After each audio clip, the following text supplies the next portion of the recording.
bom Pai, nós queremos te agradecer pelo dia de hoje, agradecer pela vida, pela saúde e pela oportunidade de estudarmos a tua palavra. Amém.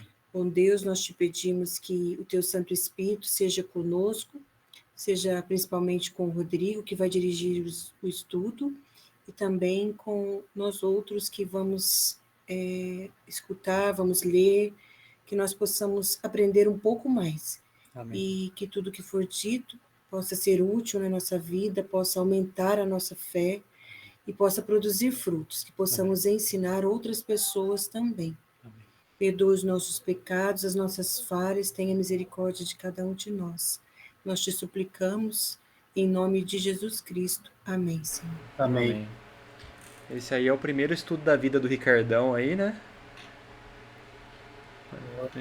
Não tinha coisa mais complicada para começar. Esse é o início.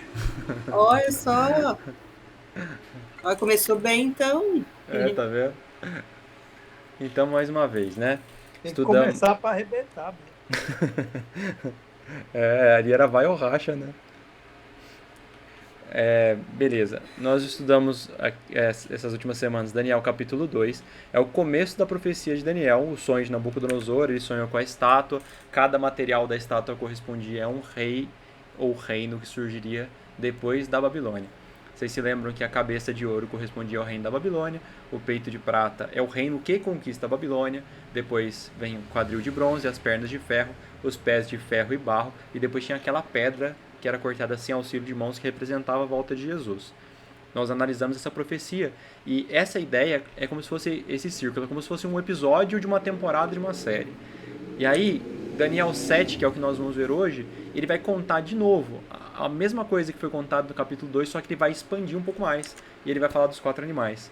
Então nós pegaremos a mesma coisa que foi falado da estátua, e aí vamos expandir a ideia da estátua. Vocês vão ver que os animais correspondem aos metais da estátua. O leão corresponde à cabeça de ouro, o urso corresponde ao peito de prata, e aí por diante. Só que a estátua, a história acabava nos 10 dedos dos pés. E Daniel 7, ele vai contar o que acontece depois dos 10 dedos dos pés. Depois tem Daniel 8 e Daniel 9 que vão aumentar ainda mais. Vão repetir algumas coisas e aumentar um pouco mais a história. Daniel 11 expande mais ainda. Ele conta mais detalhes super importantes e super complexos. Depois, Apocalipse 13, ele quase termina de contar a história. E Apocalipse 17 é o que finaliza para valer. Se a gente for analisar mesmo, na verdade, o Apocalipse 13, ele é o que complementa, né? O Apocalipse é um livro, é um formato de quiasma. Então, os capítulos mais importantes são do centro do livro. Os capítulos mais importantes são 11, 12 e 13. É como se fosse pegar de fora para dentro. É um negócio diferente que os hebreus tinham o costume de fazer. Então, nosso objetivo de hoje é estudar Daniel 7. Nós vamos falar algumas coisas do Apocalipse 13, nós vamos falar um pouquinho do Apocalipse 17, um pouquinho do Daniel 11, e o entendimento vai crescer bastante a partir daqui. Primeiro, então, nós vamos fazer a leitura. Vamos ler o Daniel capítulo 7 inteiro. Peço que vocês prestem atenção nos detalhes. Vocês já sabem os detalhes que vocês têm que prestar atenção. Todos os símbolos que uma profecia traz são muito importantes. Então, primeiro objetivo nosso, a gente vai ler esse texto e a gente tem que identificar se esse texto é um texto literal ou se ele é um texto simbólico. Se ele for um texto literal, nós vamos interpretar tudo literalmente. Se ele for um texto simbólico, a gente tem que descobrir o que cada símbolo significa para poder interpretar. E a própria Bíblia é quem dá a interpretação desses símbolos. A gente não tem que adivinhar nada. Então, Daniel 7 é um capítulo muito legal. Ele fala de muitos eventos históricos que aconteceram muitos anos, centenas de anos. Tem eventos que aconteceram 2000 anos depois de Daniel. Então, são coisas que aconteceram muito depois de Daniel ter escrito. E são coisas que você pode comparar com a história e você vai verificar que tudo vai bater perfeitamente. É muito legal. Então, preste atenção nos símbolos, animais, mar, mulher, chifre, qualquer coisa que aparecer aqui é muito importante, né? Então, eu vou começar a leitura do verso 1, e aí eu peço que vocês continuem, tá? Quem puder ler, a gente vai seguindo direto até o final do capítulo, tá? Então, Daniel 7, verso 1. No primeiro ano de Belsazar, rei da Babilônia, teve Daniel um sonho e visões ante seus olhos, quando estava no seu leito. Escreveu logo o sonho e relatou a suma de todas as coisas. Falou Daniel e disse: Eu estava olhando durante a minha visão da noite, e eis que os 4 ventos do céu agitavam o mar grande.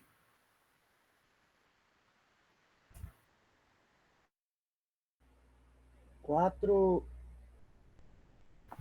animais grandes, diferentes uns dos outros, subiram do mar. Tá no 3, não, 4. O primeiro era como leão e tinha asas de águia. Enquanto eu olhava, foram-lhe arrancadas as asas. Foi levantado da terra e posto em 2 pés. Como homem, ele foi dado mente de homem.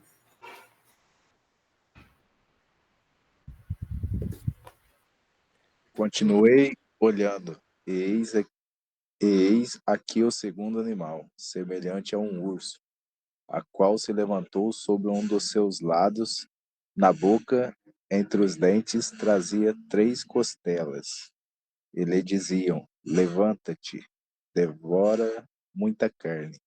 Aqui, com esses 5 versículos, a gente já consegue identificar.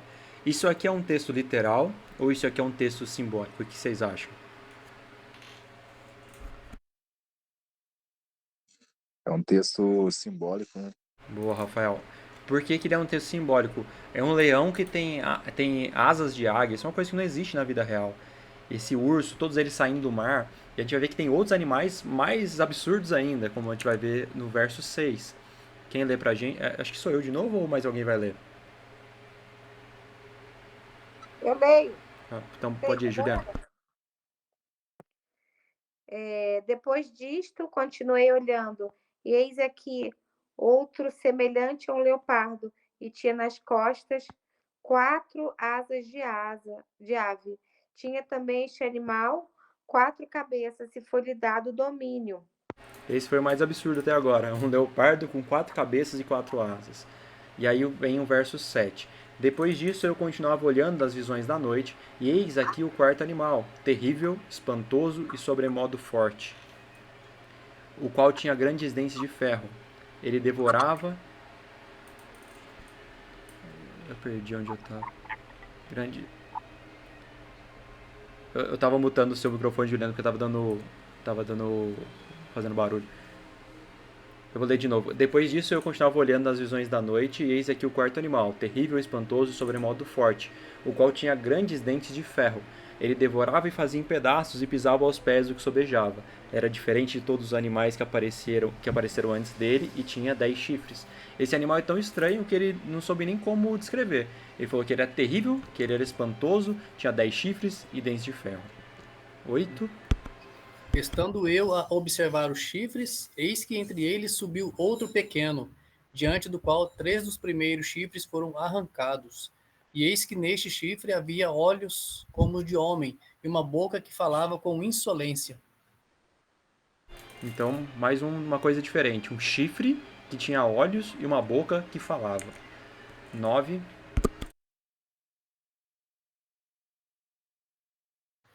Continuei olhando até que foram postos uns tronos, e o ancião de dias se assentou. Sua veste era branca como a neve, os cabelos da cabeça como a pura lã. Seu trono eram chamas de fogo, e suas rodas eram fogo ardente.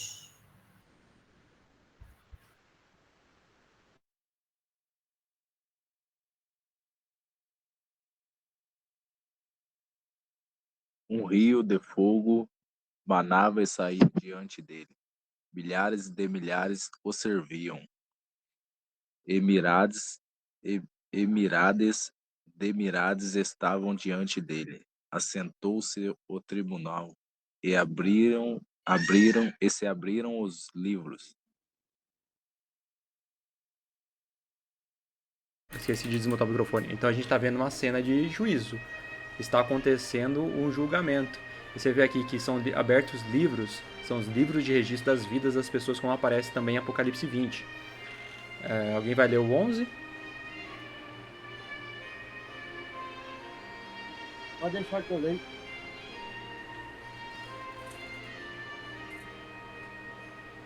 Então eu estive olhando por causa da voz das insolentes palavras que o chifre proferia. Estive olhando e vi que o animal foi morto, e o seu corpo desfeito e entregue para ser queimado. Nossa, tá passando negócio de Natal aqui em frente, deve estar um barulheiro aí. Isso que eu ia perguntar, de onde tá vindo essa música de Natal? Eu esqueci de mutar o microfone, tava aqui. Alguém leu 13 pra gente?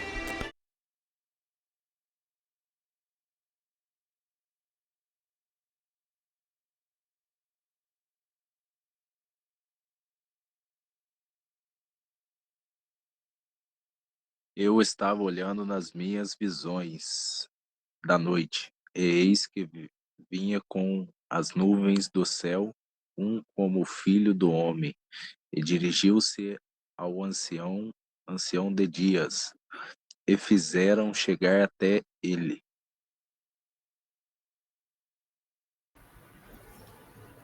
Foi-lhe dado domínio e glória, e o reino, para que os povos, nações e homens de todas as línguas o servissem. O seu domínio é domínio eterno, que não passará, e o seu reino jamais será destruído.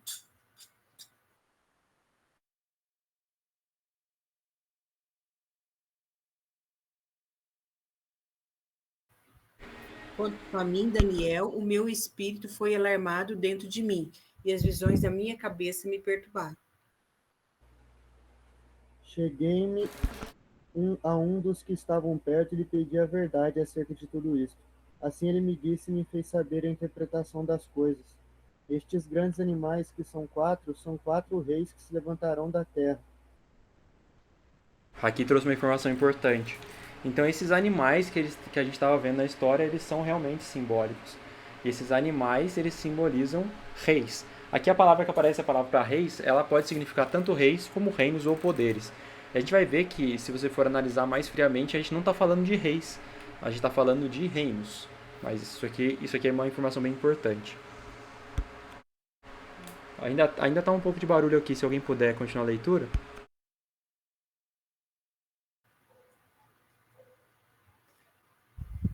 A gente tá indo pro 18 agora, né? O 18. Mas os santos do Altíssimo receberão o reino e o possuirão para todo sempre, de eternidade em eternidade.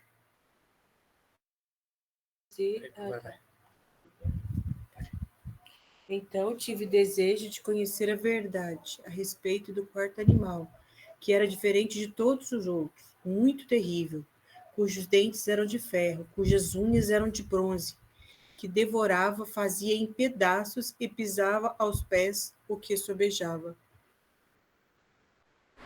E também a respeito dos 10 chifres que tinha na cabeça e do outro que subiu, diante do qual caíram 3, daquele chifre que tinha olhos e uma boca que falava com insolência e parecia mais robusto do que os seus companheiros. Eu olhava, e eis que este chifre fazia guerra contra os santos e prevalecia contra eles. Até que veio um ancião de dias e fez justiça aos santos do Altíssimo, e veio o tempo em que os santos possuíram o reino.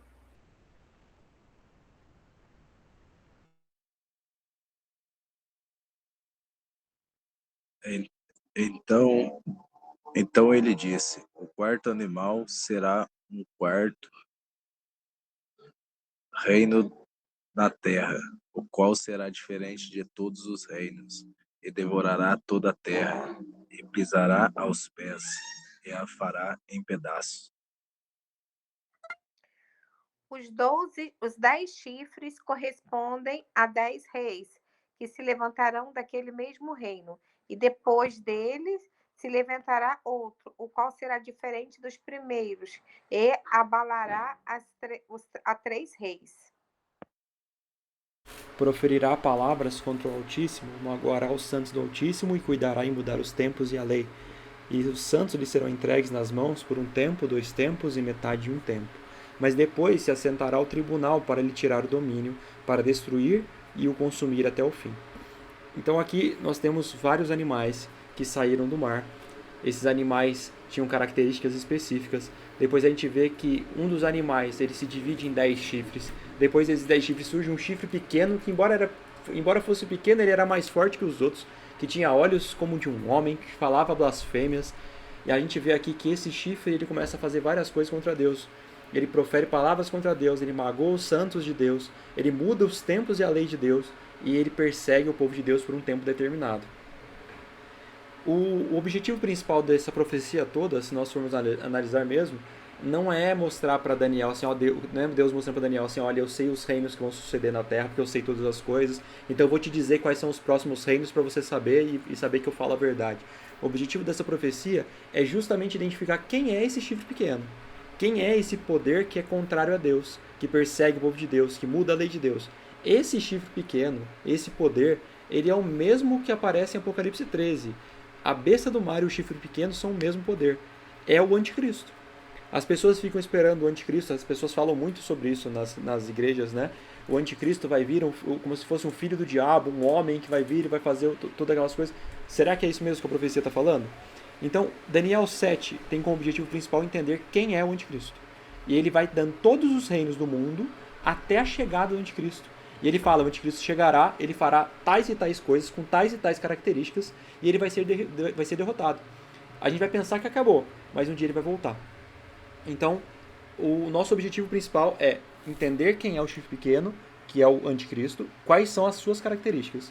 Para alguém ser esse chifre pequeno, para algum poder, para algum reino, para alguma pessoa ser esse chifre pequeno, ela tem que ter todas as características. Se faltar uma característica, ou se uma característica não se encaixar, já era, não pode ser. Então, beleza. Daniel, achei que a gente tinha acabado o 26, ainda tem mais 2 versos. Quem lê pra gente, por favor? O reino e o domínio e a majestade dos reinos debaixo de todo o céu serão dados ao povo dos santos do Altíssimo. O seu reino será reino eterno, e todos os domínios o servirão e lhe obedecerão. Aqui terminou o assunto. Quanto a mim, Daniel, os meus pensamentos muito me perturbaram, e o meu rosto empalideceu, mas guardei estas coisas no coração. É engraçado como esse verso 28 ele é frequente na história de Daniel. A maioria das vezes ele tem visões e ele não entende o que está acontecendo. Ele viu literalmente animais saindo do mar, ele viu literalmente aquele juízo, mas ele ficou confuso sobre o que estava acontecendo. Isso é muito recorrente no livro de Daniel. E é interessante que muitas das coisas que estão em Daniel, a gente só consegue identificar por causa do Apocalipse. E para estudar o Apocalipse, a gente tem que conhecer o livro de Daniel. Então, um grande período entre a escrita do começo de Daniel, anos 600, 605, e até a escrita do Apocalipse, ano 95, 100, então assim, são 700 anos de distância entre um e o outro, para que a gente tenha o quadro completo hoje, para poder analisar a profecia. Ainda mais fácil analisar hoje, porque as coisas já aconteceram. Grande parte do que estava profetizado em Daniel já aconteceu nos nossos tempos.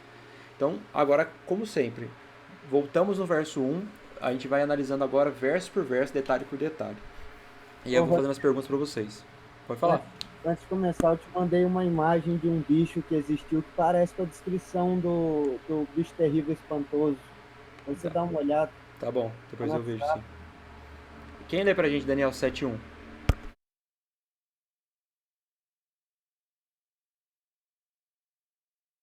Vai eu, então. No primeiro ano de Belsazar, rei da Babilônia, teve Daniel um sonho e visões ante seus olhos. Quando estava no seu leito, escreveu logo o sonho e relatou a suma de todas as coisas. Então temos elementos importantes. Eu vi aqui, Kalel. É tipo Triceratops. Só que ele tem vários chifres, você escreveu. Então, a primeira coisa que é importante aqui em Daniel 7:1. Primeiro ano do rei Belsazar.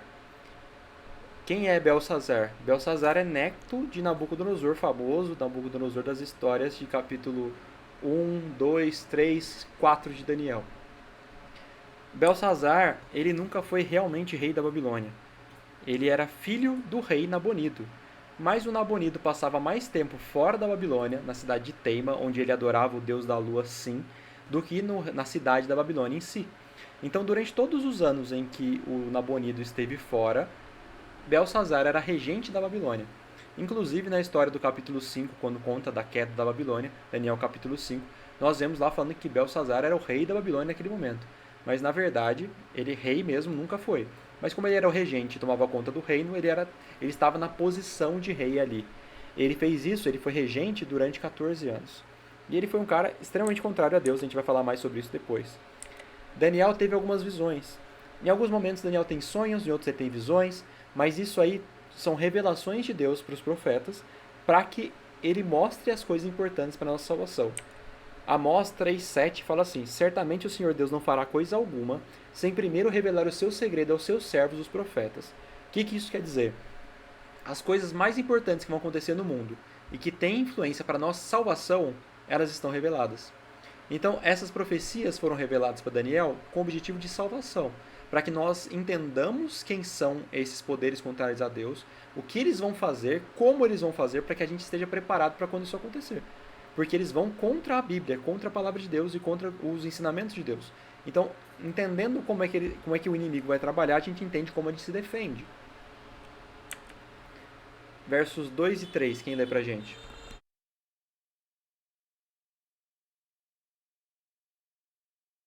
Falou Daniel e disse: eu estava olhando durante minha visão da noite, e eis que os 4 ventos do céu agitavam um mar grande. 4 animais grandes, diferentes uns dos outros, subiam do mar. Vários elementos simbólicos aqui também. Então, primeiramente, ventos. O que os ventos significam em profecia? Quem sabe?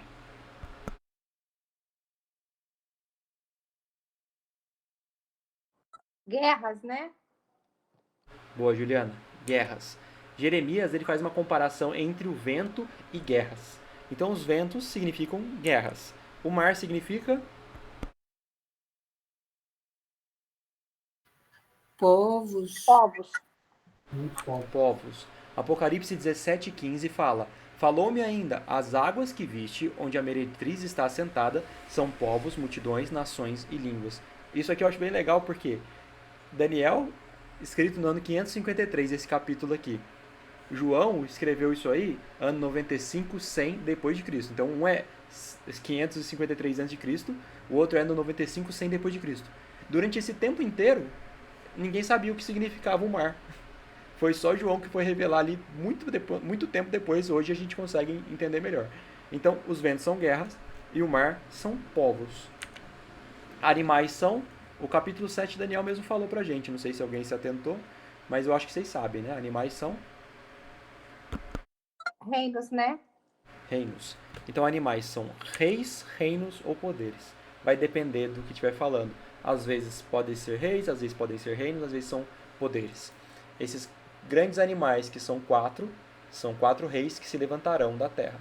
Daniel 7, ele fala que saíram animais do mar, bestas, e Daniel 7 também diz o que significam isso aí para a gente poder entender melhor. Então, se a gente for pegar o texto, a gente entenderia assim: os 4 ventos do céu agitavam o mar grande. 4 animais grandes, diferentes uns dos outros, subiam do mar. O que isso significa literalmente? Guerras em toda parte agitavam locais muito povoados do mundo.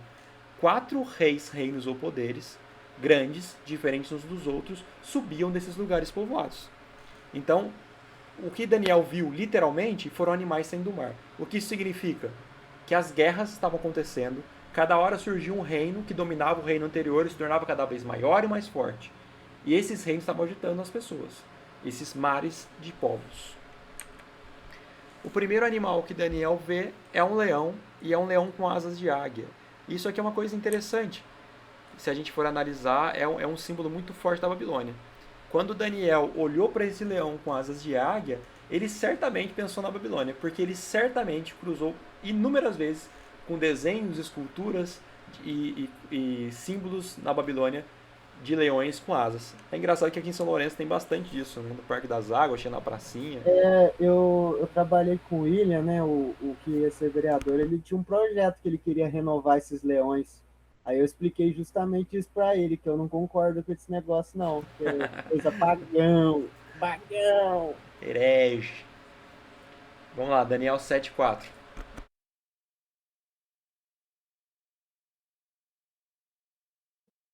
O primeiro era como leão, tinha asas de águia. Enquanto eu olhava, foram-lhe arrancadas asas, foi levantado da terra, e posto em 2 pés, como homem, e foi dada mente de homem. Vários elementos. Esse leão é um animal feroz, é um animal poderoso, é conhecido como o rei da selva. Então a Babilônia era um reino poderoso, era um reino grande, era um reino glorioso. Ele tinha essas asas que foram arrancadas. Quem que arranca as asas do leão? É o próximo animal que vem depois, é o urso. O urso arranca as asas do leão. Essa parte também é legal, né? Então, primeiramente, leão com asas é o símbolo mais conhecido da Babilônia. As asas arrancadas é que o urso vai tirar o seu domínio. E colocado como um homem é quase que um trocadilho com o que acontece com Nabucodonosor no capítulo 4. Nabucodonosor era o rei poderoso que foi feito burro como animal para viver no campo durante aqueles 7 anos. E aqui é o oposto, é um animal poderoso que é feito como um homem fraco. É tirado o poder dele, é tirado a força dele. A Babilônia, ela durou ou governou nesse momento bíblico de 605 até 539 a.C. Isso aqui é a época em que a Babilônia domina Jerusalém. A contagem começa ali. A Babilônia, para valer mesmo, ela passou a ser um reino em 626 a.C. Em 626 a.C., o rei Nabopolassar, ele se rebela contra o reino da Síria e ele se declara como rei da Babilônia. A Babilônia, o leão com asas, corresponde à cabeça de ouro da estátua que a gente viu no capítulo 2. Esse aqui é o território da Babilônia. Essa parte rosa, salmão aqui, é onde ficava o território da Babilônia no auge do poder deles. Então aqui está a cidade da Babilônia, que ficava entre os rios Tigre e Eufrates. Aqui é o início da civilização no mundo, né? Os sumérios, a civilização mais antiga, povos inteligentíssimos. E aqui está Jerusalém. E aqui está Taima ou Teima, depende da tradução. Aqui é onde o Nabonido ficava. Então o Nabonido, a maior parte da vida dele, em vez de ficar na cidade da Babilônia, ele ficava aqui. E no momento que ele estava aqui, era o Belsazar quem ficava como regente, ou entre aspas, rei da Babilônia. Aqui a gente vê como é que eram os muros. Aqui foram reconstruídos os muros da Babilônia, esse azul bonito. Eles faziam várias esculturas, vários desenhos. E a gente vê aqui os leões com asas. Então aqui você pode ver os leões e aqui são as asas dos leões. Isso era bem comum lá. Essa imagem também dá pra ver bem. Ó. O leão com as asas. Então Daniel, quando ele viu isso aí, ele certamente já pensou, opa, isso aqui tem alguma coisa a ver com a Babilônia. Esse aqui é o Nabopolassar, ele é o primeiro rei da Babilônia, que eu falei para vocês, que se rebelou contra os assírios, se declarou rei. Depois ele acaba conquistando o reino da Assíria, ele derrota, ele derruba Nínive, ele derruba Arã, ele faz uma aliança com o rei da Média e eles derrotam o reino da Síria e dividem os territórios da Síria. E é o momento que eles conquistam depois Jerusalém. A história de Daniel fala muito de Nabucodonosor II, que é o rei que aparece nos capítulos 1 até o 4. Esse é o rei que invadiu Jerusalém no ano 605, que é justamente o ano que o pai dele morreu. No ano que o pai dele morreu, ele vira o rei da Babilônia e ele invade Jerusalém pela primeira vez. É interessante que a Bíblia chama ele de rei Nabucodonosor, meu servo, muitos anos antes de Nabucodonosor dominar a Babilônia. E é interessante que Deus chama ele de servo. Então, passa a ideia pra gente que em algum momento ele pode ter se convertido. Nabucodonosor invadiu Jerusalém 3 vezes. A primeira invasão foi no ano 605, foi quando ele pegou Daniel e aqueles outros caras da nobreza, da realeza de Israel, e levou para serem os sábios, né, para aprenderem a ser os sábios da Babilônia, onde ele levou os artífices, os ferreiros, os soldados, lembra? Que ficava só o povo pobre, a gente estudou isso no capítulo 1. A segunda invasão, ele levou o rei Jeoaquim, ele levou Ezequiel e vários outros cativos também. E na terceira invasão, ele destruiu o templo.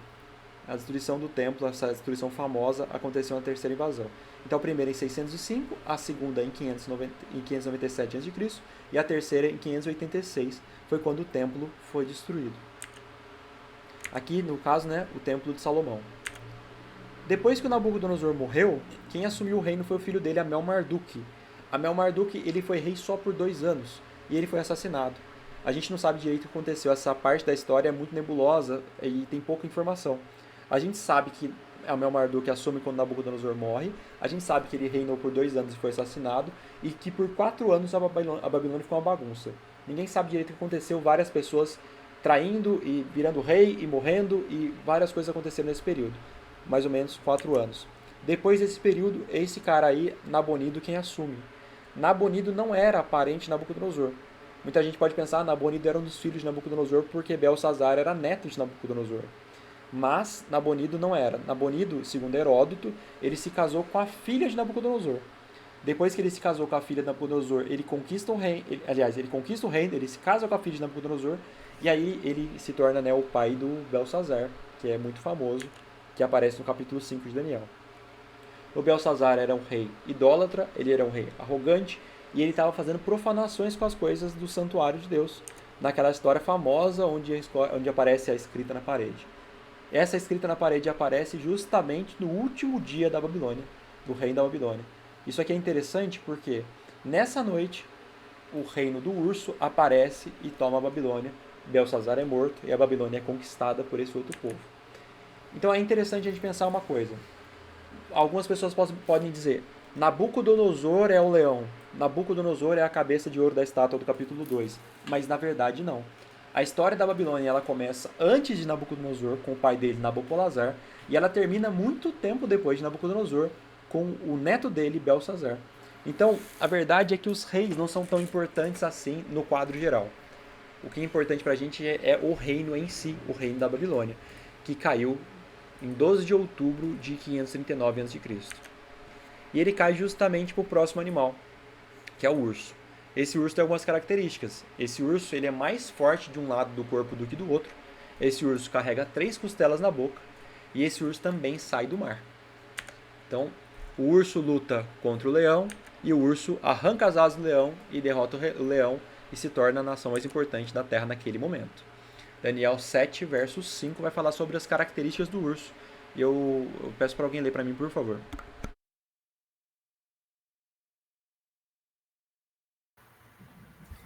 Continuei olhando, e eis aqui o segundo animal, semelhante a um urso, o qual se levantou sobre um dos seus lados. Na boca, entre os dentes, trazia 3 costelas. E lhe diziam: levanta-te, devora muita carne. Beleza, característica por característica agora. Primeiramente, o urso é o reino que conquista a Babilônia em 539, na noite ali que o Belsazar é morto e o reino é invadido. Ele está levantado de um dos seus lados. A gente vai ter mais informações sobre isso em Daniel 8, quando fala do carneiro que tem 2 chifres. Então ele fala que tem um chifre maior do que o outro. Por quê? Porque é a união de 2 reinos, um mais poderoso do que o outro. Então, o urso é a união dos reinos da Média e da Pérsia. No começo a Média era mais forte que a Pérsia. Depois a Pérsia se tornou muito mais forte do que a Média. Então esse urso sempre teve um lado mais forte do que o outro. Esses 2 reinos juntos que formaram um império gigantesco da antiguidade, um dos maiores impérios da antiguidade. E aí nós temos o urso.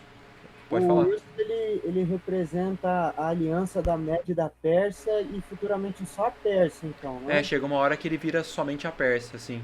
É que essa é a parte que eu tenho mais dificuldade, não para crer, mas para explicar para um cara que manja, porque eles falam assim, não, mas a Média e a Pérsia nunca foram um reino unificado, então Não, mas eles foram um reino unificado. Só que o que interessa aqui na unificação, se você for ver, é na conquista da Babilônia. Depois não importa mais. É que tipo assim, no sentido de ser um reino com um só rei, sabe? No sentido mais... Mas ele teve um só rei, Kalel, quando o Ciro conquista o reino do avô dele. Eu vi uns caras falando que foram 2 reis sempre, nunca houve um reino chamado Medo-Pérsia. O que a história mostra é que o rei Ciro, quando ele conquista o reino das Tíages, que era o avô dele, ele mantém o avô dele lá no reino, mas ele que reina. Ah, sim, então deve ser isso que eles não pegaram, então, né? Não, às vezes pode ser, que às vezes pode falar só para ir contra a Bíblia também. Entendi. Mas quando ele conquistava os outros reinos, normalmente ele deixava o antigo rei como governador. Era como se fosse um rei fantoche, né? É um governador, praticamente, Kalel. Se você for ver, quando ele conquista o reino da Lídia, ele luta contra o rei Crespo. Quando ele vence o rei Crespo, ele deixa o rei Crespo de governador lá. Ele fazia isso, era comum. Talvez possa ser isso, né? Uhum. Se você for pesquisar no Google qual foi o reino que conquistou a Babilônia, você vai ver lá. O Império Persa. Só que no começo ali era o Império Medo-Persa. A Média já tinha feito uma aliança, inclusive com a Babilônia antes também.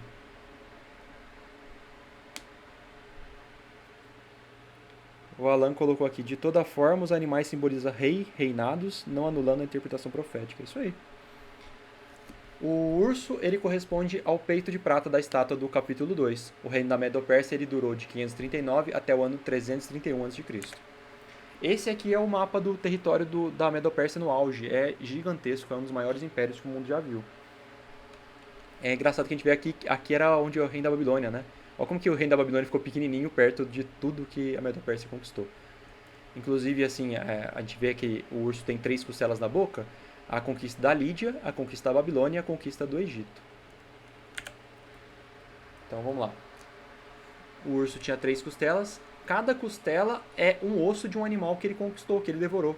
Então um dos ossos é do leão, o outro osso é do reino da Lídia e o outro osso é do reino do Egito. Então em 547 a.C. ele conquista a Lídia, em 539 a.C. ele conquista a Babilônia e em 525 a.C. ele conquista o reino do Egito. Se você for analisar historicamente, o Ciro participa dessa conquista, e nessa aqui ele já tinha morrido. Mais um indicativo para vocês verem, né? O reino do urso não é o reino de Ciro o Grande. O reino do urso é o reino da Medo-Pérsia e, posteriormente, como o Kalel falou, se torna o reino da Pérsia. A Média é meio que esquecida, deixar de lado. E aí o texto ainda diz, né? Devora ainda muita carne. Esse urso, ele conquistou os 3 principais impérios do mundo naquele momento. O reino da Lídia era gigantesco, assim, em questão de riquezas. O reino da Babilônia também e o Egito também. E depois ele ainda conquista muitos outros povos, como a gente viu, né? Um mapa muito grande de muitas conquistas que eles fizeram. O Ciro é um reino importantíssimo, é um rei, aliás, importantíssimo da Medo-Pérsia. Ele foi o que começou esse império. A Bíblia também chama ele de ungido de Deus, 80 anos antes dele nascer. E a Bíblia fala que Daniel viveu durante o reinado de Ciro. Então ele ficou ainda vivo durante o momento que Ciro estava na Babilônia. Quando Ciro conquista a Babilônia, ele não pega e começa a reinar na Babilônia de cara. Ele coloca um outro general dele para ser o governador, como era muito comum que ele fizesse, que é o caso do Dario, aliás, aqui, né, mais pra frente, Dario Medo. Mas vamos voltar. O Ciro, ele começa o reinado dele conquistando o reino do avô dele. Então ele era um príncipe, ele era do reino da Pérsia e a mãe dele era uma princesa do reino da Média. Então ele começa o reinado dele com uma rebelião contra o avô dele, vence o avô dele e unifica os reinos, deixa o avô dele como governador e começa várias conquistas. Aqui tem algumas coisas, né? A batalha de Ecbatana é a batalha que ele conquista o reino do avô dele, que ele unifica os 2 reinos. A batalha de Pitéria, essa batalha é quando ele estava conquistando a Lídia, Sardes. Tem um outro material que eu tenho que explica bem essas batalhas, eu não coloquei muito detalhado aqui não, mas se alguém tiver curiosidade eu posso mandar os slides depois, vocês podem ler com calma, é bem legal. Beleza. A Bíblia também fala sobre como Ciro conquistou o reino da Babilônia, que é um momento muito interessante. A Babilônia se considerava um reino inexpugnável, era um reino que tinha muralhas muito grandes, era muito difícil de se invadir. E como que as pessoas, né, da antiguidade faziam para conquistar outros reinos? Quando eles iam invadir uma cidade, e a cidade era fortificada, eles cercavam a cidade, eram chamados de cercos. Então eles literalmente cercavam a cidade e impediam a entrada de água e de comida. Só que a Babilônia plantava comida dentro dos muros da cidade e o rio passava também por dentro da cidade. Então os rios passavam por baixo dos muros e atravessavam a cidade. Então eles tinham suprimento de água e de comida. Eles acreditavam que eles podiam resistir até 70 anos de cerco. Então quando Ciro vai invadir a Babilônia, ele sabia disso. Bastava que os babilônios ficassem dentro dos muros e eles estariam seguros. Então, o que ele faz? Ele desvia o curso do rio para que a água do rio abaixasse e eles passam por baixo dos muros. Segundo os historiadores, fala que a água batia na altura da canela deles. Eles passaram por baixo dos muros onde o rio passava e invadiram o reino da Babilônia praticamente sem batalha. E na noite que eles invadiram, foi justamente o banquete de Belsazar que aparece no Daniel capítulo 5. Onde ele, os seus soldados, os seus príncipes, os seus governadores estavam bebendo, fazendo orgias e profanando as coisas sagradas. Então eles são derrotados com muita facilidade, quase sem batalha naquela noite. Aqui é falando sobre a invasão, né? Primeiro eles invadem a cidade de Opis e no mesmo mês eles invadem a Babilônia e eles conquistam rapidamente. Já falaram? Alguém quer comentar alguma coisa? Então, eu levantei a mão, Rodrigo. Interessante que você ainda mencionou muito bem ali, né? Interessante que você mencionou muito bem ali, né? Em Isaías 44, 150 anos antes, Deus já havia mencionado, né? Como que seria essa derrota da Babilônia. Isso é muito legal, né? Bem legal. E tem gente que fala que Ciro leu na Bíblia e falou assim, esse cara sou eu. Então, Ciro ungido, né? Ciro ungido, muito legal. Vamos ver, que Deus usou muitos povos pagãos para cumprir o propósito dele. Quando a Babilônia é conquistada, como a gente já falou, Quem fica como governador da Babilônia é Dario o Medo. Temos pouquíssima informação histórica sobre ele, mas ele aparece em alguns capítulos da Bíblia. Daniel na Cova dos Leões, vocês vão se lembrar. Quando Daniel é jogado na Cova dos Leões, a história conta que Dario ele era muito amigo de Daniel. E ele gostava muito de Daniel. E ele tem um processo oposto do que acontece na época de Nabucodonosor, quando joga os amigos dele na fornalha, vocês se lembram? Quando Nabucodonosor joga os amigos de Daniel na fornalha, ele fala assim: quem é o Deus que poderá livrar você das minhas mãos? E, pelo contrário, quando Dario é obrigado a jogar Daniel na Cova dos Leões, porque ele foi enganado pelos governadores da Babilônia, ele fala para Daniel: Daniel, será que o teu Deus pode te livrar? E aí ele fica a noite inteira em jejum e oração, e logo de manhã ele corre, abre a cova: Daniel, seu Deus te livrou? E Daniel responde que ele tinha sido protegido por Deus. É uma história muito legal, uma das minhas histórias favoritas da Bíblia. Dario é um homem que tudo indica também conheceu profundamente Daniel, conheceu o Deus de Daniel, e se Deus quiser, vai estar salvo no final disso tudo, né? Eu estava pensando nisso hoje à tarde, Rodrigo, quando estava fazendo meu estudo bíblico, na influência que Daniel teve nessa região, não é? Fortíssima. Eu pensando igual foi você mesmo comentou os 3 reis magos, né? Não 3, mas reis magos. Os reis magos, perdão, fui católico. Mas é muito interessante que enquanto Israel estava mergulhada num semi-paganismo, lá na Babilônia existiam pessoas que estavam mais perto de Deus do que os judeus, né? Interessante. Muito legal. Pessoas que estavam esperando o nascimento do Messias, aguardando as profecias e se preparando, enquanto o povo de Deus não. Eu fiquei imaginando eles lendo os pergaminhos de Daniel, estudando, sabe? Porque é justamente nos pergaminhos de Daniel que a gente consegue saber exato quando Jesus viria, né? Sim. E isso aconteceu 600 anos depois. Então, você vê, foi passando de geração em geração, de pai para filho. Daniel teve um impacto fortíssimo na Babilônia. E certamente isso fazia parte do propósito de Deus também, né? Quando aliás, né, aqui a gente fala sobre o Dario. Dario, acredita-se que ele ficou como governador da Babilônia cerca de 2 ou 3 anos, e aí Ciro assume. A gente sabe que Daniel morreu 2 ou 3 anos depois que o Ciro assumiu. Quando o Ciro morre, quem assumiu é o filho dele, Cambises. Cambises foi o responsável por conquistar o Egito.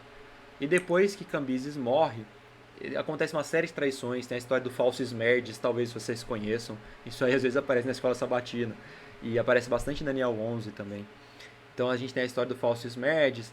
E aí a gente tem uma sucessão de pessoas que tentam o trono, até que o momento que chega Dario o Grande. Não é Dario o Medo, é outra pessoa, outro Dario, que não fazia parte da linhagem de Ciro. E ele conquista o reino da Pérsia.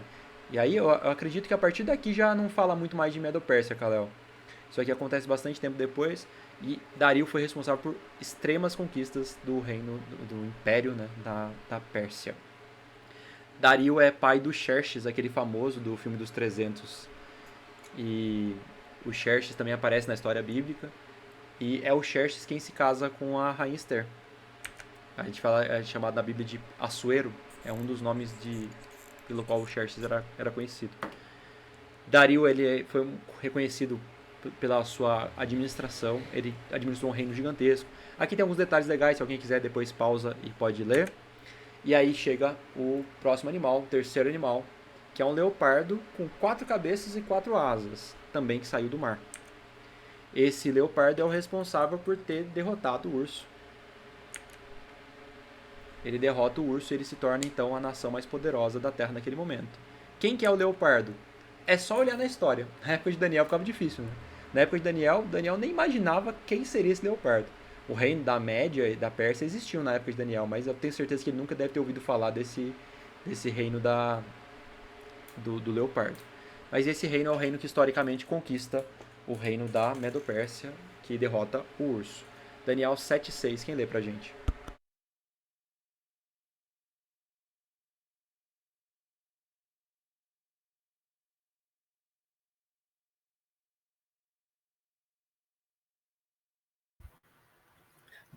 Depois disto, continuei olhando, e eis aqui outro, semelhante a um leopardo, e tinha nas costas 4 asas de ave. Tinha também este animal 4 cabeças, e foi-lhe dado domínio. 4 asas, 4 cabeças, um leopardo. Um leopardo já é um animal rápido e feroz. Então esse reino ele já tem um indicativo de velocidade. Além de ser rápido e feroz, ele ainda tem 4 asas, então ele ainda voa, é mais rápido ainda. Qual que é esse reino? Esse reino é o que conquista o reino da Pérsia, como a gente já falou. Esse reino é o reino da Grécia. É a parte que corresponde ao quadril de bronze da estátua do capítulo 2. O reino da Grécia conquista o reino da Pérsia no ano 331 e dura até o ano 168 a.C. Esse é o território da Grécia, 5 milhões de quilômetros quadrados, conquistados em 13 anos. Isso é o que é o mais impressionante de tudo. Toda a conquista da Pérsia, da Grécia, foi em cerca de 13 anos. Em 13 anos apenas, isso tudo? Tudo isso aí, Diogo. Caraca, Quando Alexandre se torna rei, ele tinha 20 anos de idade. Ele morreu com 33. Então, durante os 13 anos, ele partiu daqui da Macedônia até a Índia. E sabe o que é mais impressionante? Ele nunca perdeu nenhuma batalha. Ele morreu sem nunca ter sido derrotado. A gente não sabe se ele foi envenenado, se ele ficou doente. Muita gente acredita que ele foi envenenado, eu acho que faz bastante sentido. Mas é impressionante pensar que esses outros reinos... eu acho que o mapa estava mais perto. Mas os outros reinos que eram de tamanhos semelhantes a esse, levaram séculos, 200, 300 anos para serem conquistados daquela proporção, e ele conseguiu em 13 anos. É justamente o rei de Alexandre. Rodrigo, a história de Alexandre, os soldados gregos dele tinham raiva, começaram a ter raiva dele, porque ele começou a querer forçar eles a adotar os cultos dos persas, dos indianos, sabe? O Alexandre, ele era muito volátil. Espiritual, aberto para tudo, né? Ele era muito espiritualmente volátil, e isso fazia com que os soldados eles desgostavam dele, sabe? E ele também traiu vários generais que andavam junto com ele, sabe? Teve um que salvou a vida dele, que ele traiu depois, aí o pessoal já tava com raiva dele, sabe? Então faz que ele foi envenenado mesmo. Eram os diádocos, né? Uhum. Sim, faz muito sentido que ele tenha sido envenenado. Tem muita gente que acredita que foi um dos generais dele, aquele Cassandro, inclusive, que fez isso. Que era um meio-irmão dele, que era filho da mãe dele com outro general, que era um outro diádoco dele também. Enfim, a história é uma história que a gente tem pouca informação também. Poucos manuscritos, mas é uma história interessante. Então, Alexandre, ele unifica os reinos da Macedônia e ele conquista grandemente, grande parte ali da Ásia Menor até chegar próximo da Índia. Quando ele morre, por que o leopardo tinha 4 cabeças?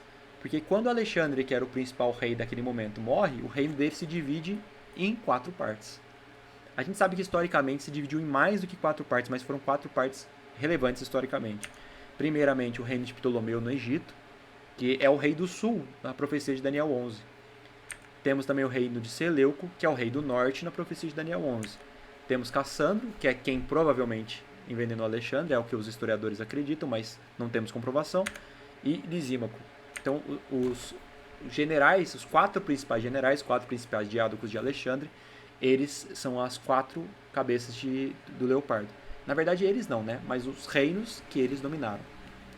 Aqui nós temos 2 dinastias grandonas, né? A dinastia Ptolomaica, que durou centenas de anos no Egito, e a dinastia Seleucida, que durou muito, muito tempo, também centenas de anos, na Babilônia e na Assíria. A Cleópatra famosa vem da descendência de Ptolomeu. Então, essa é a divisão do reino de Alexandre, né? Todo aquele reino gigantesco que a gente viu se divide dessa forma, e rapidamente ele fica assim, né? Seleuco era o que tinha um maior território. Então temos aqui o reino de Ptolomeu, Seleuco, Cassandro e Lisímaco. E aí vem o Godzilla, um animal terrível e espantoso, que é o animal que derrota o leopardo. Ele vem e ele conquista o reino do leopardo, derrota o leopardo no ano 168 a.C. e se torna o maior império do mundo. Interessante, o leão era um império poderoso, vem o urso, que é a Medo-Pérsia, se torna um império maior ainda, vem a Grécia, se torna um império ainda maior, e vem Roma e fica maior ainda. Alguém ia comentar alguma coisa? Ouviu barulho aí?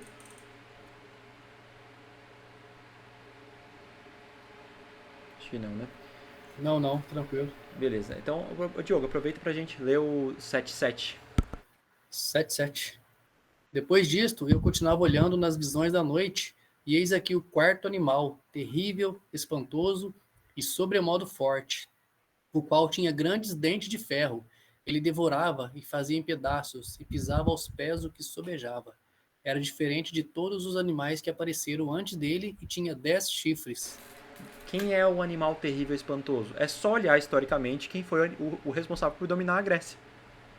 Põe no Google aí quem foi o reino que conquistou a Grécia. Você vai ver ali. É esse animal. Roma. Então, na época de Daniel, era impossível para ele entender, mas pra gente hoje fica mais fácil. Dentes de ferro é uma relação com as pernas de ferro, porque esse animal corresponde às pernas de ferro da estátua. É interessante que o reino com armas de ferro também, né, Kalel? Os romanos são conhecidos por isso. 10 chifres. A gente tem que entender o que são chifres. Alguém se lembra o que são chifres na profecia? O Daniel fala isso também. Nesse capítulo 7, ele responde o que são os chifres. Alguém se lembra? São 10 poderes, né?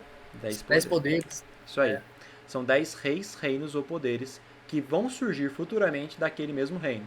Daniel 7:24 fala, os 10 chifres correspondem a 10 reis, olha só, que se levantarão daquele mesmo reino. Então é no futuro. Então esse reino vai cair e vai se dividir em quantos? 10. Aqui já está falando. Cada chifre corresponde a um desses reinos. E esse reino corresponde a Roma Império. Então o Império Romano que começa, que conquista... Aqui essas datas são sempre do início do domínio sobre a parte bíblica da história, tá?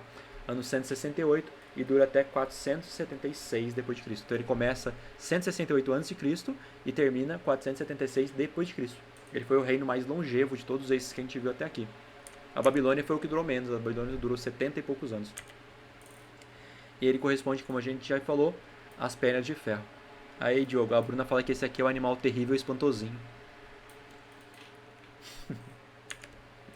Aqui nós temos a comparação entre o quarto metal da estátua, que são as pernas de ferro, e o quarto animal.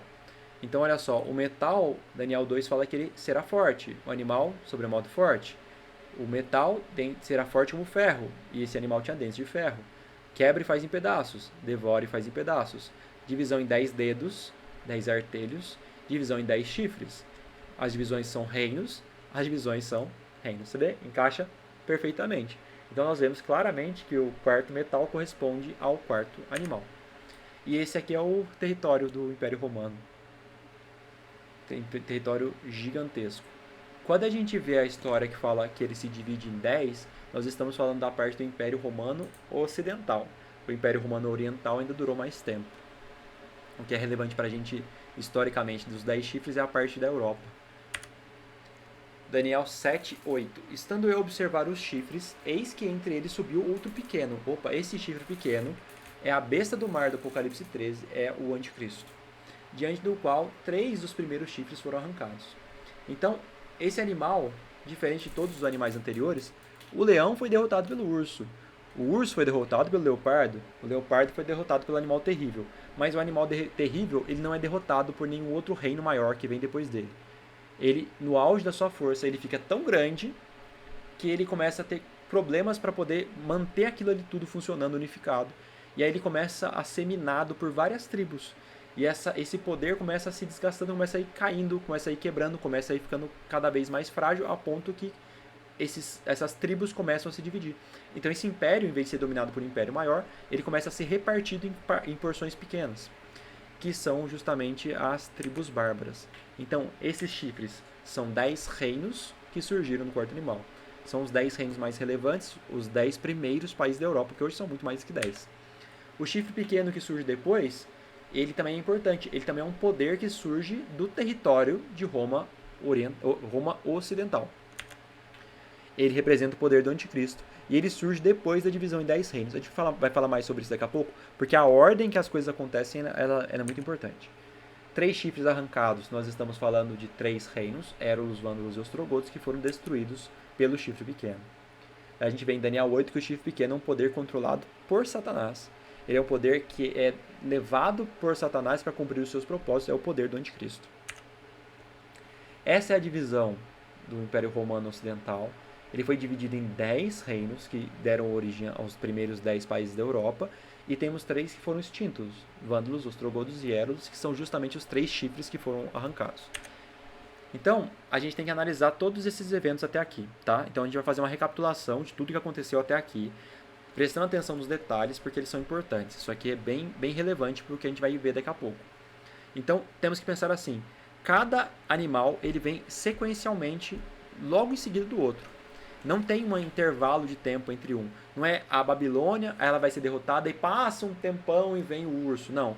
A Babilônia cai com o urso cai com o leopardo cai com o animal terrível se divide em 10 e logo depois da divisão em 10 vem o chifre pequeno. Não tem períodos de tempo. Por que eu estou falando isso?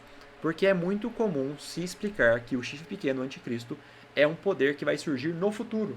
É um poder que ainda não veio. Então a gente tem que analisar. Se depois da queda da queda de Roma, a divisão em 10, ele tem que surgir logo depois disso. Ô, porque Rodrigo, senão ele não cumpre a profecia. Pode falar. tem também o contrário, né? Que diz que o chifre pequeno vem antes de Roma, né? Ah, sim, tem isso também. É verdade. Quer explicar? Vou tentar, mas é que isso é uma interpretação comum para os católicos, que eles falam que o chifre pequeno é Antíoco Epifânio, um líder Sim. grego que fez, esqueci a palavra, mas fez coisa ruim no templo. Profanou. Né? Isso, profanou o templo. Isso. Ele E esse carne de porco no templo também. fez sacrifícios de porco, Esse Antíoco Epifânio, ele viveu durante aquela briga de rei do sul, rei do norte, na divisão do Império Grego. Então ele vem antes de Roma, antes de dividir em 10, então também ele não serve, não encaixa na profecia. Mas é verdade, eu tinha me esquecido disso, Caleb. Ele certamente é um dos anticristos que João menciona, né? Mas não o anticristo, né? Sim, sim. Isso aí também é relevante. João fala que existem vários anticristos, que são poderes contrários a Deus ou pessoas contrárias a Deus. Ah, o Alan, isso mesmo, da Revolta dos Macabeus, é esse do Antíoco Epifânio mesmo. Isso aí, exatamente nessa época. Você vê, é bastante tempo antes de Roma ter dominado ali um pedaço de Israel. Então, beleza, a gente vai pegar agora toda a linha do tempo profética, que a gente viu em Daniel 7, e é importante que essa ordem tem que aparecer certinho, tá? Não tem intervalo de tempo entre um e o outro. Então, o primeiro reino, Babilônia. Quem é o segundo reino? Aliás, o animal e o reino, tanto faz, do jeito que vocês preferirem.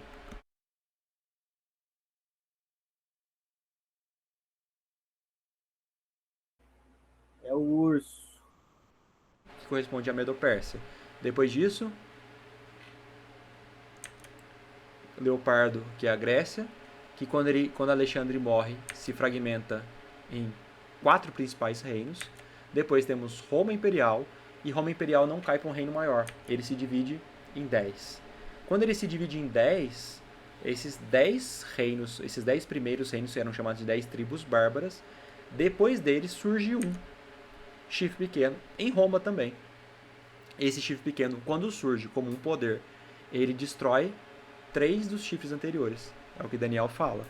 Quando surgiu o chifre pequeno, ele é o 11º chifre, ele destrói 3 dos chifres anteriores. Ele destrói quem? Vândalos, Érulos e Ostrogodos. E quando ele faz isso, ele se torna o poder mais influente e mais poderoso da Europa naquele momento. É o início da supremacia, com poder político e religioso. Praticamente ilimitado naquele momento. Daniel 7:8 fala assim: estando eu a observar os chifres, eis que entre eles subiu outro pequeno, diante do qual 3 dos primeiros chifres foram arrancados. Eis que nesse chifre havia olhos como de homem e uma boca que falava insolência. Esse poder é diferente de tudo que veio até agora. Esse poder que surge, ele não é um reino literalmente, como os outros eram reinos.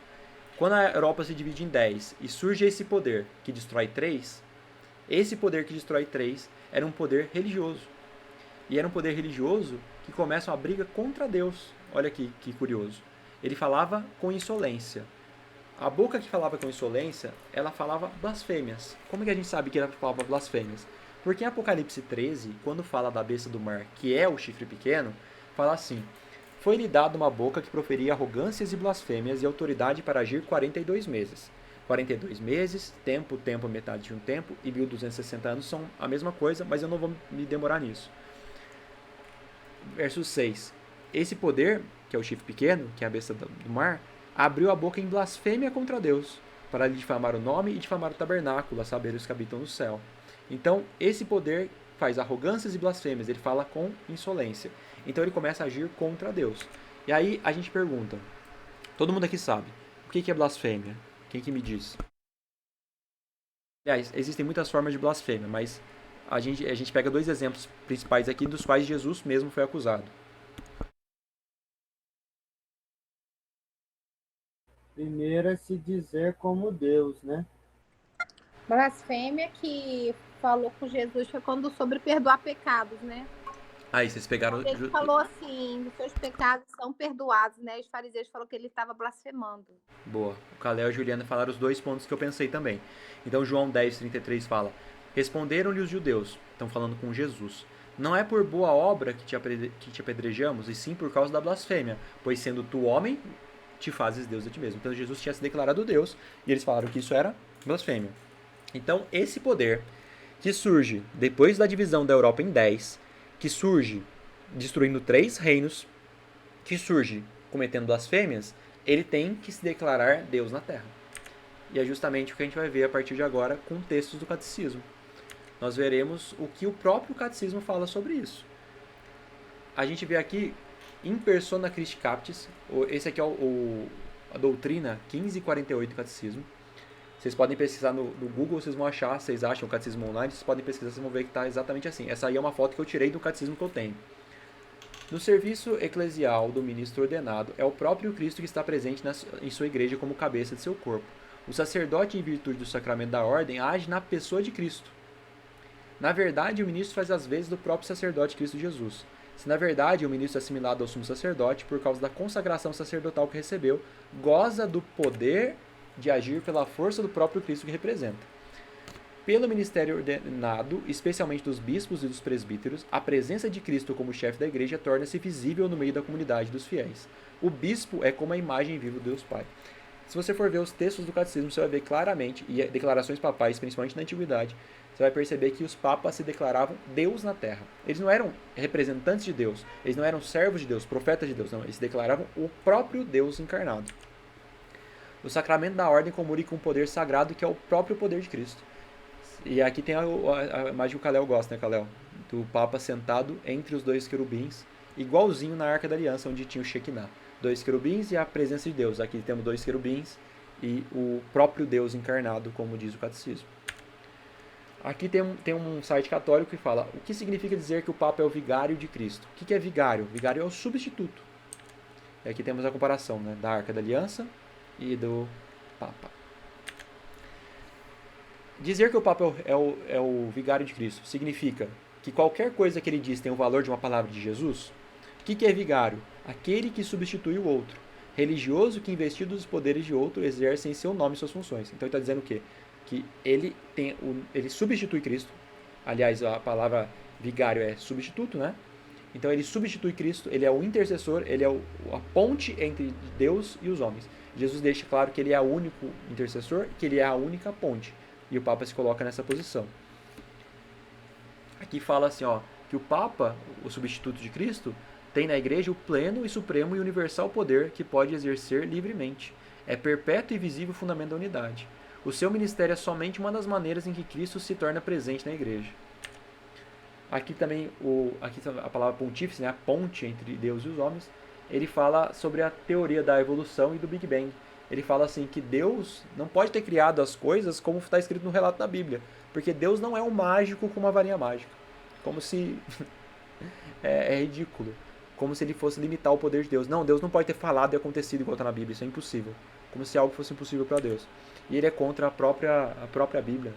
Interessante também que a teoria da evolução foi criada por um padre.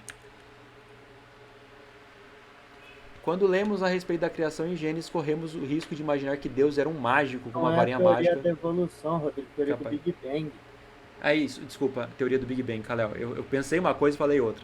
É isso mesmo. A teoria que foi criada por um padre é a teoria do Big Bang. Aqui, né, inclusive. Beleza. Outra forma de blasfêmia é a que a Juliana falou. Marcos 2,7 é onde Jesus é acusado de outro tipo de blasfêmia. Por que fala ele deste modo? Isso é blasfêmia. Quem pode perdoar pecados, senão um que é Deus? Então um homem dizer que perdoa pecados, ou que pode perdoar pecados, isso é blasfêmia. Não é a mesma coisa de, por exemplo, o Kalel me ofende e me pede perdão e eu perdoo o que ele fez para mim. Isso aí é completamente bíblico e é o que a Bíblia diz que nós devemos fazer. O caso aqui é, por exemplo, o Kalel comete um pecado contra a Juliana, e aí ele chega pra mim e fala assim, ô, Rodrigo, eu cometi um pecado contra a Juliana, me perdoa do pecado que eu cometi e pede pra Deus me perdoar. Isso aí, eu falar pra ele que eu tô perdoando o pecado dele, aí sim, isso seria blasfêmia. E é justamente o que a gente vê no catecismo também, que diz que que a igreja tem o poder das chaves, que é o poder de perdoar pecados, e que os padres e bispos e ministros têm esse poder. O ministério da reconciliação. Os apóstolos e seus sucessores. Lhes é comunicado a remissão dos pecados pelo batismo, se fosse só isso estava certo, que o batismo realmente perdoa pecados, e os reconciliando com Deus e com a igreja graças ao poder das chaves recebido de Cristo. A igreja recebeu as chaves do reino dos céus para que se opere nela a remissão dos pecados. Aqui já está completamente errado. Nenhuma igreja tem poder de perdoar pecado nenhum. É somente Deus quem pode fazer isso se nós pedirmos perdão e nos arrependermos verdadeiramente. E esses pecados são perdoados aqui pelo sangue de Cristo e pela ação do Espírito Santo. Nessa igreja a alma revive. Não há pecado algum, por mais grave que seja, que a santa igreja não possa perdoar. Então quem perdoa é a igreja. Os presbíteros receberam um poder que Deus não deu nem aos anjos e nem aos arcanjos. Não existem arcanjos na Bíblia, só existe um arcanjo, Miguel. Se na igreja não existisse a remissão dos pecados, não existiria nenhuma esperança, nenhuma perspectiva de uma vida eterna e de uma libertação eterna. Demos graças a Deus que deu à igreja tal dom. Outra coisa, blasfêmia. Com efeito, Cristo ressuscitado confiou aos apóstolos o poder de perdoar pecados. Também é mentira. Pela vontade de Cristo, a igreja possui o poder de perdoar os pecados dos batizados e normalmente o exerce por meio dos bispos e dos presbíteros no sacramento da penitência. Penitência também não perdoa pecado nenhum, é só arrependimento verdadeiro e confissão para Deus. Nós pecamos contra Deus, devemos pedir perdão diretamente para Ele. A penitência é um negócio esquisitaço, né? É uma coisa que não consigo entrar em mim, você se flagelar porque você quer que Deus perdoe o seu pecado, sendo que Deus fala que o que você tem que fazer é só se arrepender e mudar. A pessoa se flagela pelo pecado, mas acaba pecando logo em seguida depois de se flagelar, sabe? Tipo, vou ficar um mês sem comer carne. Aí no mês seguinte volta a comer carne. Qual que é a lógica disso, sabe? Não faz sentido. E não tem arrependimento, não tem mudança de vida. É tipo uma coisa que eu vou fazer semana que vem quando meu cunhado vir, que é ir a pé lá pra Inhaxique, lá, sabe? No meio da estrada real. Só que eu quero ir para fazer exercício. Só que meu pai fala assim, não, eu quero ir porque eu quero fazer isso para Deus. No que essa caminhada vai fazer alguma coisa para Deus? Não vai fazer absolutamente nada. Só se você pregar no caminho, né? Não é verdade? Então, o chifre pequeno é Roma papal e a gente está identificando os elementos. Nós vamos pegar agora vários elementos da profecia que mostram quem é o chifre pequeno. Que nosso objetivo é identificar o chifre pequeno. E lembrando, a gente não está falando aqui de católicos. A gente não está falando aqui de pessoas fiéis, de pessoas que acreditam naquilo. Não, a gente está falando do sistema e estamos comparando a história que o próprio sistema fala e o que a Bíblia diz em Daniel 7. Então a Bíblia falou várias características que mostram pra gente o que é, quem é o anticristo, quem é o poder contrário a Deus, e nós estamos analisando essas características. Roma papal surgiu depois da divisão da Europa em 10? Sim. Quando ela surgiu, ela destruiu vândalos, ostrogodos e édulos? Sim. Já temos duas partes que já bateram. Ela comete blasfêmias? Ela diz que pode perdoar pecados e diz que o Papa é o próprio Deus na Terra. Comete blasfêmias. Mais um ponto que cumpriu. Mas ela tem que cumprir todos os pontos. Tem que ser perfeito e exato. A profecia de Daniel 7,25 diz assim, que o chifre pequeno proferirá palavras contra o Altíssimo.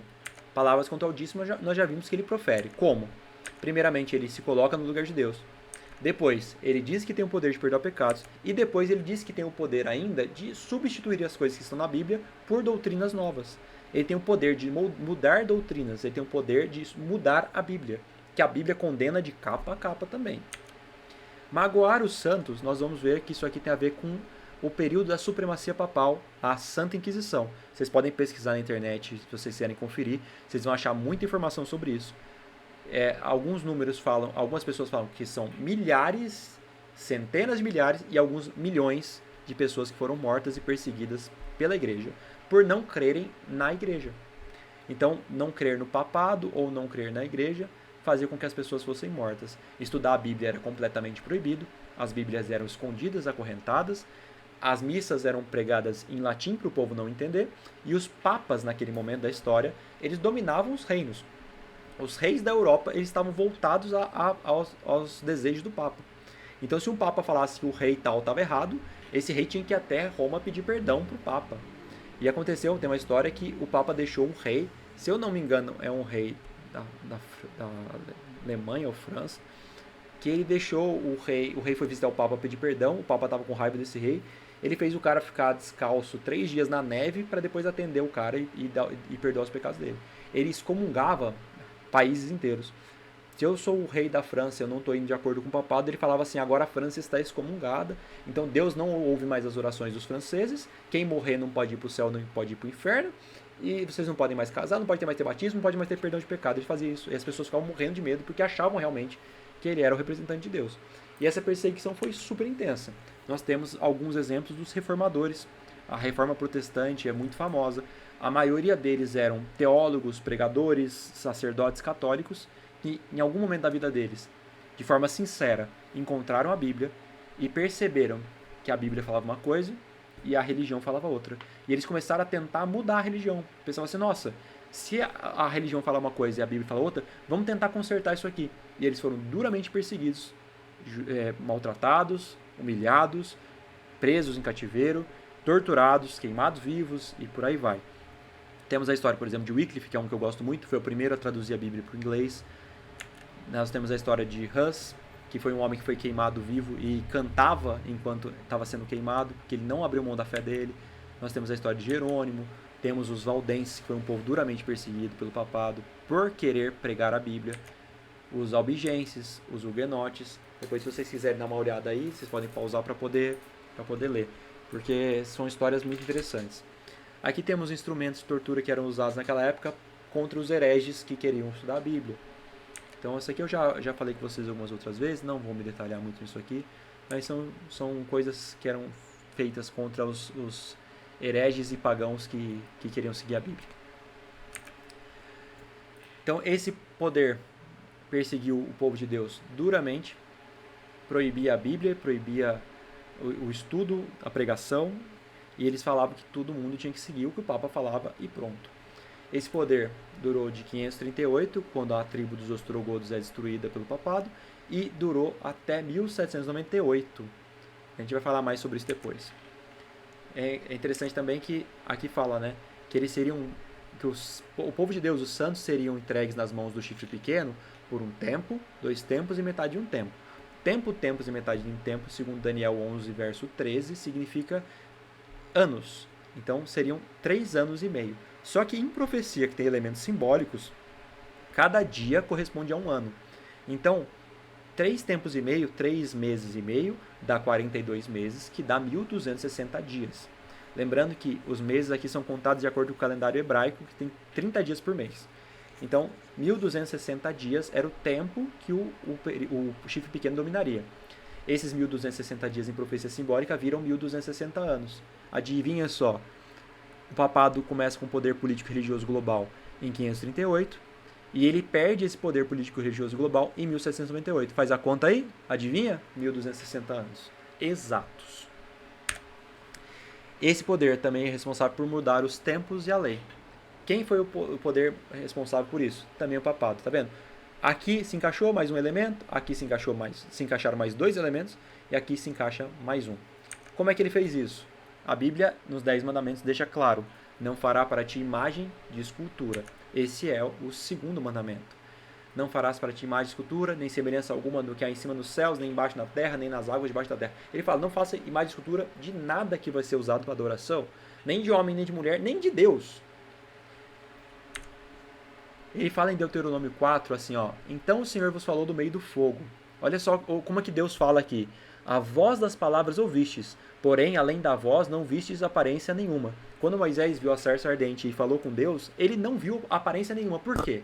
Porque Deus já sabia que o povo era idólatra, que se ele aparecesse de alguma forma, o povo ia acabar adorando ele de algum jeito. Então ele não apareceu de forma nenhuma. Moisés ouviu a voz, ele viu o fogo, falou com Deus, mas não viu nada. Ele fala no verso 15, guardai, pois, cuidadosamente a vossa alma, pois aparência nenhuma vistes no dia em que o Senhor, vosso Deus, vos falou em Horebe, no meio do fogo, para que não vos corrompais e vos façais alguma imagem esculpida na forma de ídolo, semelhança de homem ou de mulher, ou de animal, ele vai fazer uma lista agora, Então, mesmo uma figura de Jesus, ela é errada. Mesmo a figura de Deus, ela é errada. Não deve ter figuras para adoração. Se você vai usar uma ilustração para alguma coisa, não tem problema. O problema é usar para adoração, como as pessoas fazem. Então, Rodrigo, sim.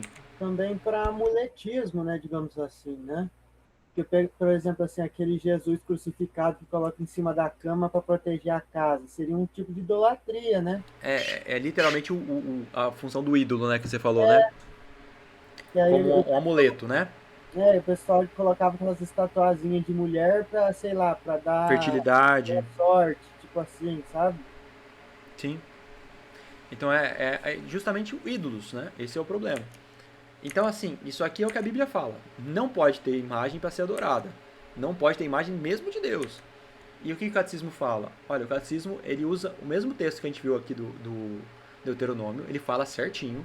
O mandamento incluía a proibição de toda a representação de Deus por mão de homem. O Deuteronômio explica: no dia em que o Senhor vos falou do meio do fogo em Horebe, não vistes figura alguma. Guardai-vos bem de corromper-vos fazendo figuras de ídolos de qualquer tipo. Aí ele falou certinho, igual está na Bíblia. Mas, porém, entretanto, todavia, contudo, foi-se fundamentado no mistério do Verbo encarnado que o sétimo concílio ecumênico em Nicéia, então isso aqui aconteceu no ano 787, justificou contra os iconoclastas o culto dos ícones, os de Cristo e também os da Mãe de Deus, dos anjos e de todos os santos. Ao se encarnar, o Filho de Deus inaugurou uma nova economia das imagens. Da onde tiraram isso? De lugar nenhum, porque na Bíblia não fala nada sobre isso. Da Bíblia, do começo ao fim, a idolatria é proibida. O culto cristão das imagens não é contrário ao primeiro mandamento. Então, o primeiro mandamento não é contra as imagens, é o segundo. E no catecismo você vai ver que ele não é nem o primeiro nem o segundo, porque ele foi tirado. O mandamento que proíbe os ídolos. De fato, a honra prestada a uma imagem se dirige a quem ela representa. E quem venera uma imagem, venera a realidade nela reproduzida. A honra prestada às santas imagens é uma veneração respeitosa e não uma adoração. Primeiro ponto aqui.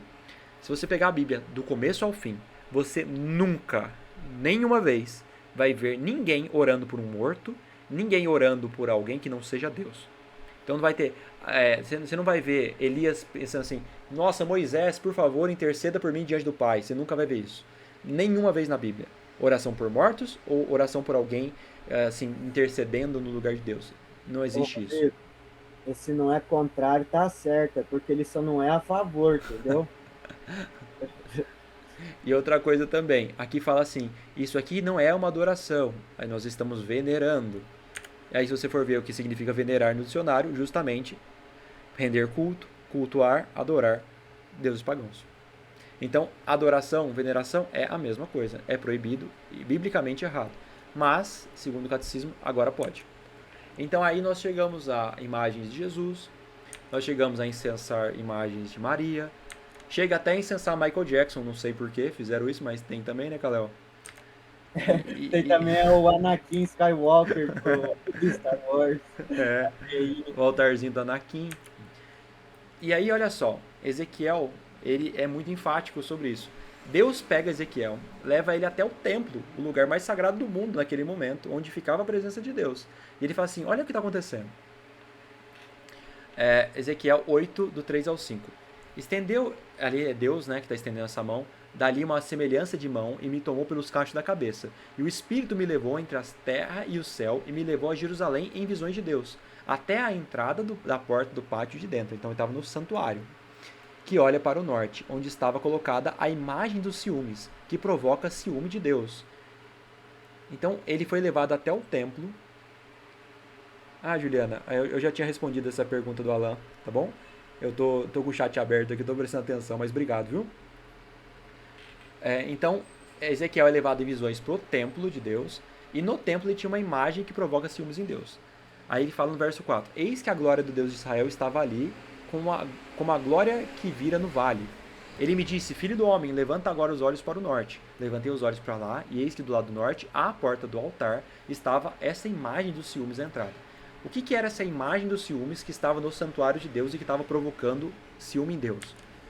Olha só o que fala em Êxodo, o mandamento que proíbe as imagens. Não fará imagem de escultura, não fará para ti imagem de esculpida, porque eu sou o Senhor teu Deus, sou um Deus ciumento. A imagem dos ciúmes eram ídolos dentro do santuário de Deus. Deus ficou feliz com isso? De forma nenhuma. A gente vai ler daqui a pouquinho que Deus fala que aquilo era uma abominação a ele. A gente vai continuar isso aqui mais pra frente um pouquinho. Temos outro mandamento que foi mudado, lembra? O chifre pequeno, o poder contrário a Deus, o anticristo, mudaria os tempos e a lei. Qual lei que ele vai mudar? A lei de Deus. Então, primeiramente, mudou, aliás, excluiu a proibição da adoração a Deus através de ídolos, que Deus falava não pode ter ídolos, eles falam assim, agora pode, excluiu, e também fez uma alteração. Lembra do dia de sábado para santificar, passou a ser domingos e festas. O mandamento é claro, dizendo que lembra-te do dia de sábado, que no sétimo dia é o sábado do Senhor, porque o Senhor fez céu, terra, mar e tudo que neles há, e ao sétimo dia descansou, e por isso Deus santificou o sétimo dia. Mateus 5,17, Jesus fala, eu não vim revogar a lei e os profetas, eu não vim para revogar, eu vim para cumprir. Então Jesus mesmo diz, eu não vim tirar nada do que foi posto anteriormente. Não fazia sentido Deus dar uma regra lá atrás e ele trocar o que ele falou por algo diferente. Porque em verdade vos digo, até que o céu e a terra passem, nenhum i ou tio jamais passará da lei até que tudo se cumpra. Jesus falou, nada da lei vai mudar até que tudo se cumpra, até enquanto houverem céus e terra, a lei vai ser válida, mas o catecismo também mudou isso aqui. O sábado. No sétimo dia, Deus repousou e santificou e abençoou esse dia. Deus depositou um fundamento e leis que permanecem estáveis, nos quais o crente pode se apoiar com confiança e para ele serão o sinal e a garantia da fidelidade inabalável à aliança de Deus. Ó, até aqui certíssimo. Por sua parte, o homem deverá se conservar fiel a esse fundamento e respeitar as leis que o Criador escreveu nele. Certíssimo também. A criação está em função do sábado, portanto, culto e adoração a Deus. Certíssimo.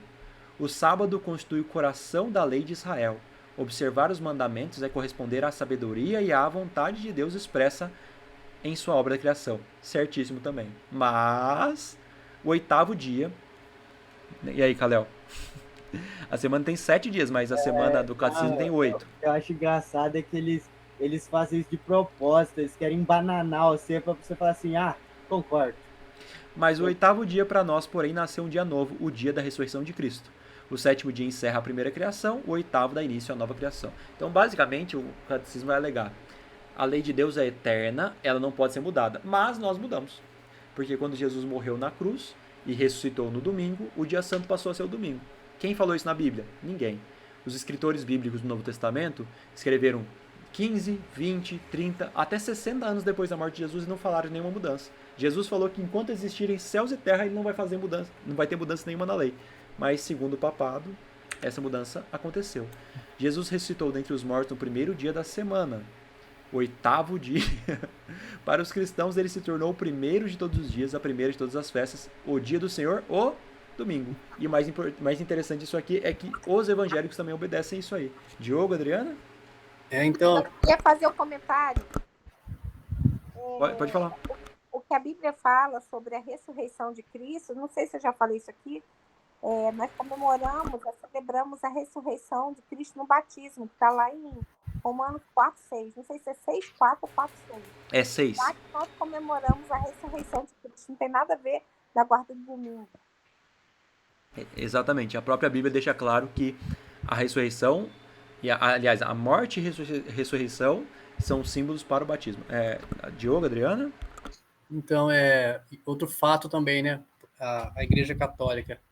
Eles mudaram, né, o dia de guarda, fizeram, né, um monte de alegações, só que interessante que eles assumem que fizeram isso mesmo, né? Nós mudamos e pronto, acabou, e quem que vai ir contra, digamos assim, né?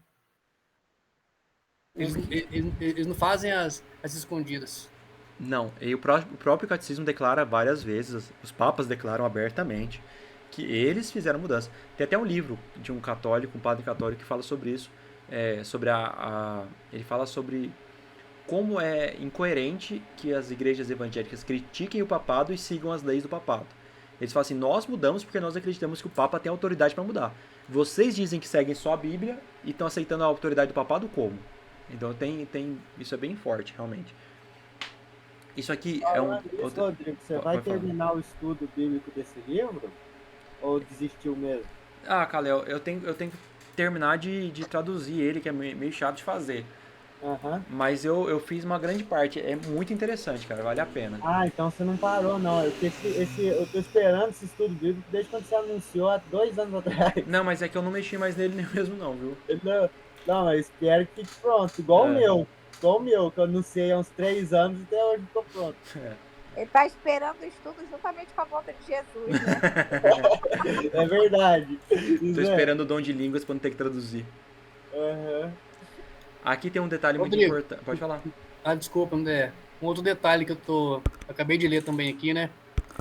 Nesse parágrafo aí que você deu uma grifada. Isso, esse mesmo. Reunimos-nos todos no dia do sol. Isso é Então aí já forte. pega aquela idolatria pura e verdadeira, né? Sim. E a gente que conhece da Bíblia sabe o quanto a adoração ao sol foi uma coisa que Deus abominava e se irritava muito com o povo. Com certeza. Até parece que é de propósito de ter colocado isso daí. Não, mas é de propósito, Diogo, É, porque a gente sabe então. quem está por trás disso. Reunimos-nos todos no dia do sol, porque é o primeiro dia após o sábado dos judeus. Nossa, E aí Verdade. a gente pega vários pontos, olha só. Rodrigo, Oi.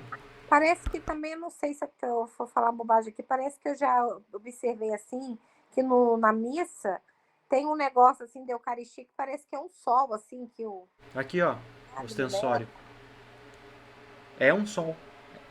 É chamado, as igrejas são chamadas de mitras papais. Então, se você for ver, são representações do Deus Sol. Aqui nas imagens a gente tem aqui, ó, o Deus Mitra é igualzinho o ostensório. E aqui fica a hóstia, né? A gente pode pegar nas imagens de santos católicos, aqui no presbítero de Jesus, isso aqui atrás da cabeça dele, que as pessoas chamam de auréola, isso aqui não é auréola nada. Isso aqui é um arco solar, tá vendo? É igualzinho o arco solar, que era usado por Deus Sol Ra do Egito, o Deus Invictus romano, era usado por Deus Sol Hélios do grego.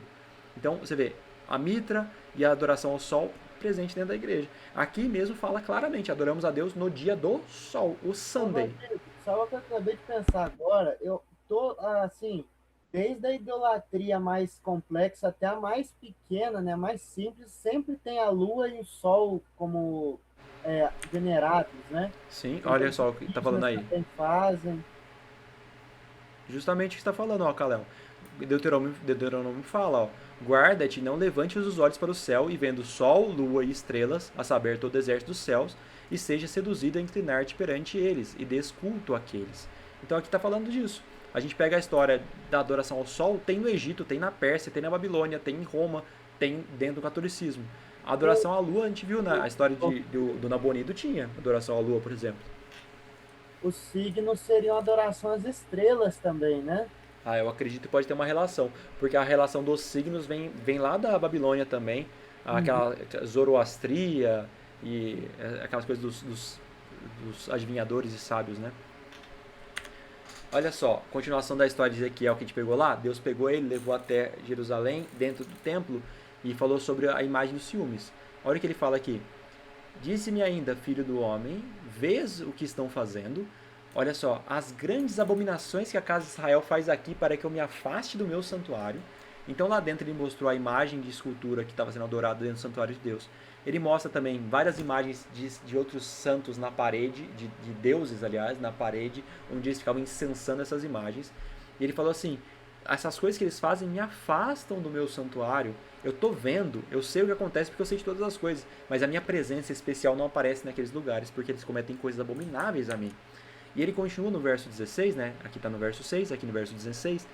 Deus leva ele para ver os sacerdotes, os ministros, os levitas adorando o sol. Levou-me para o átrio de dentro da casa do Senhor, e eis que estavam à entrada do templo do Senhor, entre o pórtico e o altar, cerca de 25 homens, de costas para o templo e com o rosto para o oriente, adoravam o sol virados para o oriente. E olha o que Deus fala sobre isso.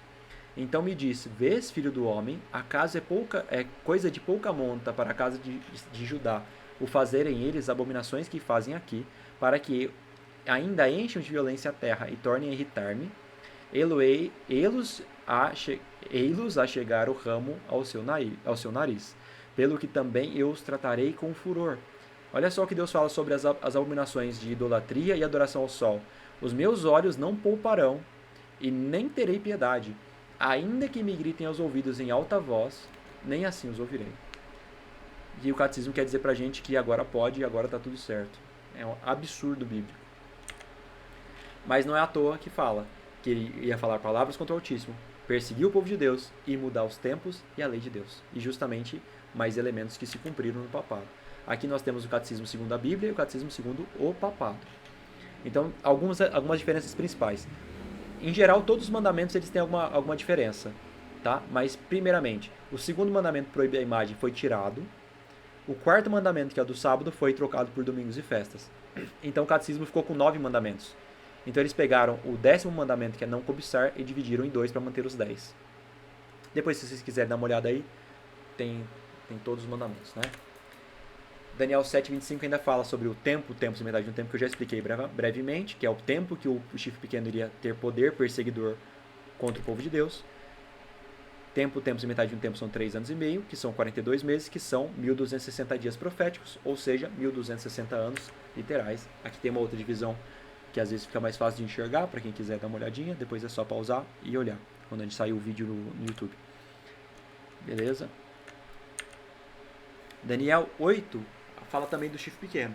A gente está estudando Daniel 7, mas essa parte aqui é relevante porque a gente está vendo. Daniel 8:25 fala assim, sobre o chifre pequeno. Por sua astúcia nos seus empreendimentos fará prosperar o engano, no seu coração se engrandecerá, e destruirá a muitos que vivem despreocupadamente. É um poder que visa destruir as pessoas. Levantar-se-á contra o príncipe dos príncipes, que é Jesus, mas será quebrado sem esforço de mãos humanas. Então, prosperar o engano, a gente lembra dos gafanhotos lá de Joel, que estão devorando a verdade e cada vez sobra menos verdade de Deus e mais falsas doutrinas são colocadas no mundo. E aí a gente vê essas falsas doutrinas, muitas delas saíram de dentro da Igreja Católica e foram aceitas não só por católicos, mas por muitos grupos evangélicos. Se você for ver, a maioria das igrejas evangélicas vai adotar o domingo, a imortalidade da alma, o inferno de tormento eterno, que a pessoa morre e vai para o céu, morre e vai para o inferno, e aquelas coisas todas que a gente sabe que biblicamente não são verdade. Todos esses processos são de maneira diferente na Bíblia, mas eles seguem as doutrinas que vêm do papado e do catecismo, em vez de seguir a doutrina bíblica. Destruir os despreocupados é muito importante. Existe esse grupo de despreocupados, pessoas que estão vivendo a vida de qualquer jeito e que não se preocupam com as coisas de Deus. Mas eu vou falar para vocês, esse grupo aqui é menos preocupante do que esse aqui. Das pessoas despreocupadas dentro da igreja, que acham que por estar frequentando uma igreja elas estão salvas, que acham que por fazer estudo bíblico elas estão bem. E esse grupo aqui é mais fácil de se perder do que o outro. Porque é mais fácil o outro grupo acordar, o filho pródigo que está longe, do que o filho que está dentro de casa perdido. Então a gente tem que ficar atento para a gente não fazer parte desse grupo aqui. Porque os despreocupados serão destruídos. Levantar-se contra o príncipe é que esse poder do chifre pequeno vai se levantar contra Jesus. Como ele se levanta contra Jesus? Atacando as doutrinas de Deus, atacando o povo de Deus, porque toda vez que um dos meus pequeninos é atingido, eles estão atingindo a Jesus. A gente vê com clareza que levantar-se contra o príncipe também significa colocar-se no lugar de Deus. Esse texto aqui é muito usado por pessoas que falam assim, o anticristo um dia virá, ele vai dominar, vai se assentar no santuário, vai reconstruir o terceiro templo, toda aquela história. Mas o que eles não enxergam é que o anticristo já veio, ele já existe, e ele já sofreu a ferida mortal que eles tanto esperam que vai acontecer. Todos esses elementos que a gente viu até aqui, que comparam o anticristo deve ser dessa forma, eles se enquadram no papado. Inclusive esse de Tessalonicenses. 2 Tessalonicenses 2, 3 e 4 fala assim, ninguém de nenhum modo vos engane, porque isso não acontecerá sem que primeiro venha a apostasia. O verso 1 desse capítulo está falando sobre a volta de Jesus. Então ele está falando assim, a volta de Jesus não vai acontecer sem que antes o mundo entre em apostasia, se afaste de Deus e da verdade. E seja revelado o homem da iniquidade, o filho da perdição, o anticristo. Quem que é esse daí? O que se opõe e se levanta contra tudo que se chama Deus ou objeto de culto. O papado fez isso? Sim. A ponto de assentar-se no santuário de Deus, ostentando-se como se fosse o próprio Deus. O papado fez isso também? Sim. As pessoas acham que isso aqui vai acontecer no futuro, mas isso já acontece desde 538 a.C., aliás, 538 depois de Cristo. E aí a profecia também diz que, embora ele vai se levantar contra o príncipe, ele vai ser derrotado sem esforço humano, sem auxílio de mãos humanas, porque o próprio Jesus é que no final de tudo vai resolver esse problema. A pedra cortada sem auxílio de mãos lá de Daniel 2, que a gente já viu também. Então, olha só as características. O papado tem que se enquadrar em todas as características e ele se enquadra perfeitamente em todas. Ele surge depois dos 10 primeiros chifres, então tinham 10 divisões de Roma, e o papado surge depois? Sim. Quando ele surge, ele destrói 3? ele se torna o poder político e religioso global? Sim. Então ele surge, destrói Eros, destrói Vândalos, destrói Ostrogodos, e ele se torna o poder supremo da Europa com poder político e religioso, e dominava todos os povos. Começa com a queda dos Ostrogodos e termina com o final do papado, que a gente vai ver já já. Apocalipse 13 fala sobre como seria o final desse processo, porque o chifre pequeno e a besta do mar são o mesmo poder. Ele fala assim, se alguém leva para cativeiro vai. Então aquele papado que a tantas pessoas aprisionou, perseguiu, torturou e matou, acabou como? O próprio Papa, quando terminam os 1260 anos, em 1798, é preso. O general de Napoleão, chamado Berthier, prendeu o Papa Pio VI, levou o Papa Pio VI para cativeiro, e o Papa, alguns anos depois, morreu no cativeiro, e a partir dali, até hoje, o papado nunca mais teve poder político. Eles têm poder religioso, e tem agora, depois de 1769, se eu não me engano, ele tem poder político dentro do Vaticano, mas ele não tem poder político global como ele tinha. E aí acontece a chamada ferida mortal. O papado sofreu ali a ferida mortal. Ele parou de ter o poder de perseguir, mas a profecia mostra pra gente que essa ferida mortal vai ser curada. Daqui a pouco a gente vai ver sobre isso aí também. Outra característica, o chifre pequeno perseguiu o povo de Deus, proibiu a Bíblia, matou pessoas. O papado fez isso durante 1260 anos. A boca que falava com insolência, ele comete blasfêmias? Se coloca no lugar de Deus e fala que pode perdoar pecados e fala que pode alterar a Bíblia? Sim. Mudou a lei de Deus? Aboliu o mandamento das estátuas e trocou o sábado pelo domingo? Sim. Vocês percebem? Todas as características se enquadram perfeitamente. Inclusive o período de domínio de 1260 anos. Começa em 538, termina exatamente em 1798, como a profecia falou. Como eu já tinha adiantado, Apocalipse 3 diz que a ferida mortal vai ser curada. Esse poder, no futuro, vai voltar. Então vocês percebem, toda a linha do tempo ela acontece perfeitamente, parte após parte. Ela se cumpriu grande parte. Mas Apocalipse 3 traz informações novas, lembra? Tinha a bolinha pequena do Daniel 2, que se expandia no Daniel 7, que se expande no Daniel 8, que se expande no Apocalipse 13, que se expande no Apocalipse 17. Então, dentro de Daniel, a gente já viu o cumprimento de praticamente tudo. Né? Daniel 7. Mas em Apocalipse 13 fala que esse poder do papado, ele vai voltar a dominar. Ele vai ter a ajuda da besta da terra, que a gente vai ver mais pra frente também. Então esse poder vai se unir com a besta da terra e eles vão voltar a dominar, poder político e religioso novamente. Apocalipse 13 fala assim, então vi uma de suas cabeças como golpeada de morte. Essa aqui é a ferida mortal. Quando o papado foi preso, ali, o Papa Pio VI foi preso, e o papado nunca mais teve poder político e religioso global. Mas essa ferida foi curada. E toda a terra se maravilhou seguindo a besta. Olha, quando a ferida for curada, as pessoas do mundo vão ser enganadas e vão seguir esse poder novamente. E adoraram o dragão, que é Satanás, porque deu sua autoridade à besta. Também adoraram a besta, dizendo, quem é semelhante à besta? Quem pode pelejar contra ela? E no verso 12 fala assim, que a besta da terra exerce toda a autoridade da primeira besta, que é o papado, na sua presença. Faz com que a terra e seus habitantes adorem a primeira besta, que é o papado, cuja ferida mortal foi curada. Então, a Bíblia ainda fala no Apocalipse 13 como vai ser essa cura da ferida mortal.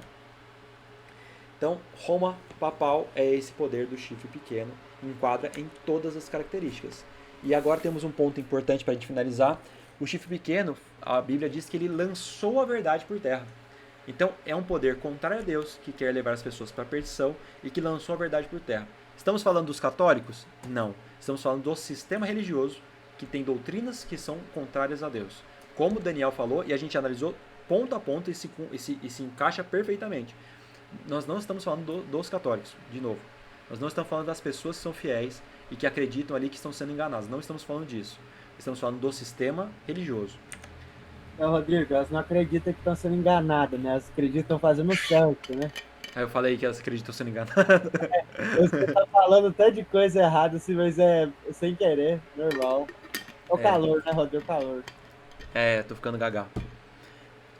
Então, o chifre pequeno lançou a verdade por terra. O que é a verdade? Jeremias 10:10 fala que o Senhor Deus é a verdade. João 14:6, Jesus fala, eu sou o caminho, a verdade e a vida. Primeira carta de João 5:6 fala que o Espírito Santo é a verdade. João 17:17 fala que a palavra de Deus, a Bíblia, é a verdade. E Salmo 119, 151 fala: Tu estás perto, Senhor, e todos os teus mandamentos são verdade. Então, os 10 mandamentos também são verdade. Então, quando o chifre pequeno ataca a verdade, ele está atacando Deus Pai, ele está atacando Jesus, ele está atacando o Espírito Santo, ele está atacando a Bíblia, ele está atacando os 10 mandamentos. Esse é o alvo principal do chifre pequeno. E por que ele faz isso? Porque é Deus quem pode nos salvar. É Ele que pode nos perdoar.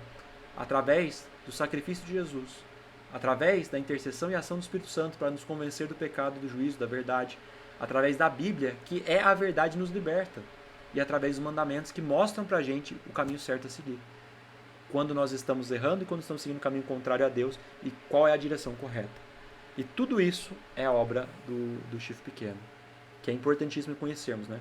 Então, o poder do anticristo não é um homem que vai vir o filho do diabo, uma pessoa que vai surgir, não. Se for analisar toda a história que a gente viu até aqui, o leão não era Nabucodonosor, o urso não era Ciro, o leopardo não era Alexandre. Eram os reinos, os poderes. E mais uma vez, o anticristo não é o Papa, o anticristo é o sistema papal, o sistema religioso. E a gente vê mais sobre isso em Apocalipse 13, a besta do mar, Apocalipse 13, a besta da terra, Apocalipse 17, a grande meretriz, e mesmo em Daniel 8 também a gente vai falar mais sobre isso. Então, pessoal, aqui a gente encerra o estudo de hoje. Eu agradeço vocês pela participação, agradeço vocês pela paciência. Esse é um tema longo, é um tema difícil. É importante revisar, ver os detalhes, conferir e ver se as coisas estão batendo direitinho. Mas a partir disso aqui a gente tem uma possibilidade boa de entender o que vai acontecer em Apocalipse 13, que vai contar pra gente como é a ferida mortal vai ser curada. Então a gente está nesse momento da história, a gente está nesse momento em que a ferida mortal já aconteceu, o anticristo já surgiu, já perdeu o poder, e a gente está no momento ainda antes dele voltar ao poder, que vai acontecer, e os sinais indicam que parece que as coisas estão caminhando justamente para isso. Pessoal, alguém tem alguma dúvida, algum questionamento, alguém quer acrescentar alguma coisa?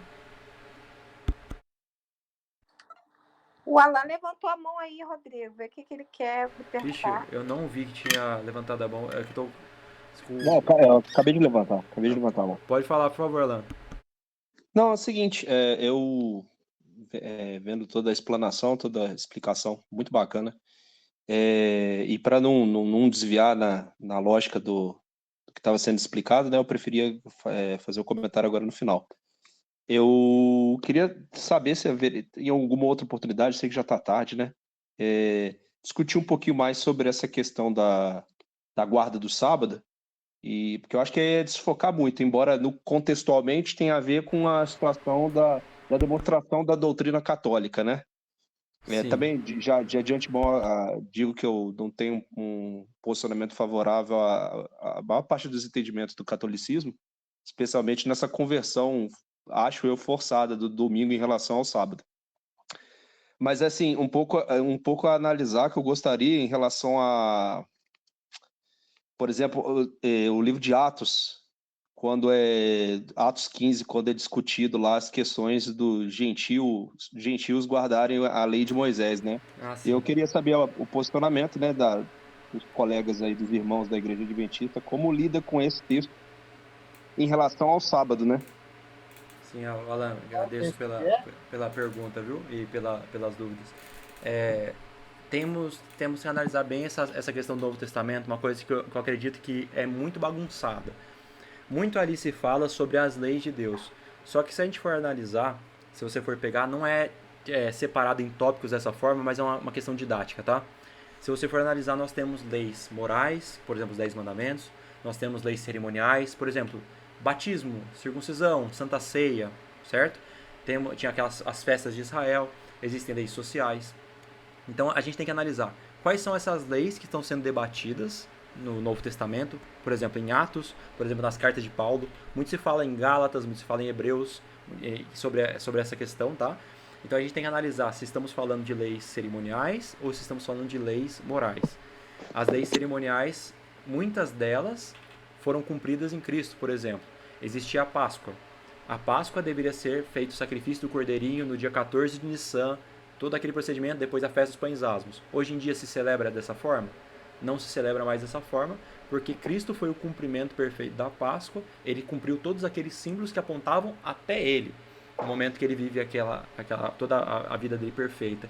ele morre na cruz, aqueles símbolos cessam, ele substitui a Páscoa pela Santa Ceia, e a própria Santa Ceia ele fala, vocês vão comemorar a Santa Ceia até que eu volte. Então tem um prazo determinado. Existem leis que não têm prazos determinados, por exemplo. Não matarás, não tem prazo determinado. Não furtarás, não dirás falso testemunho, não terá outros deuses diante de mim. Estou dando exemplos do decálogo. Então a gente tem que analisar bem isso daí. Se você quiser, tem um material que a gente fez faz pouco tempo sobre o sábado, eu posso te enviar, você pode tirar suas dúvidas. Hoje com certeza realmente não dá tempo. E essas dúvidas sobre os de Atos, sobre as leis, eu tenho um estudo sobre isso também que eu posso te passar.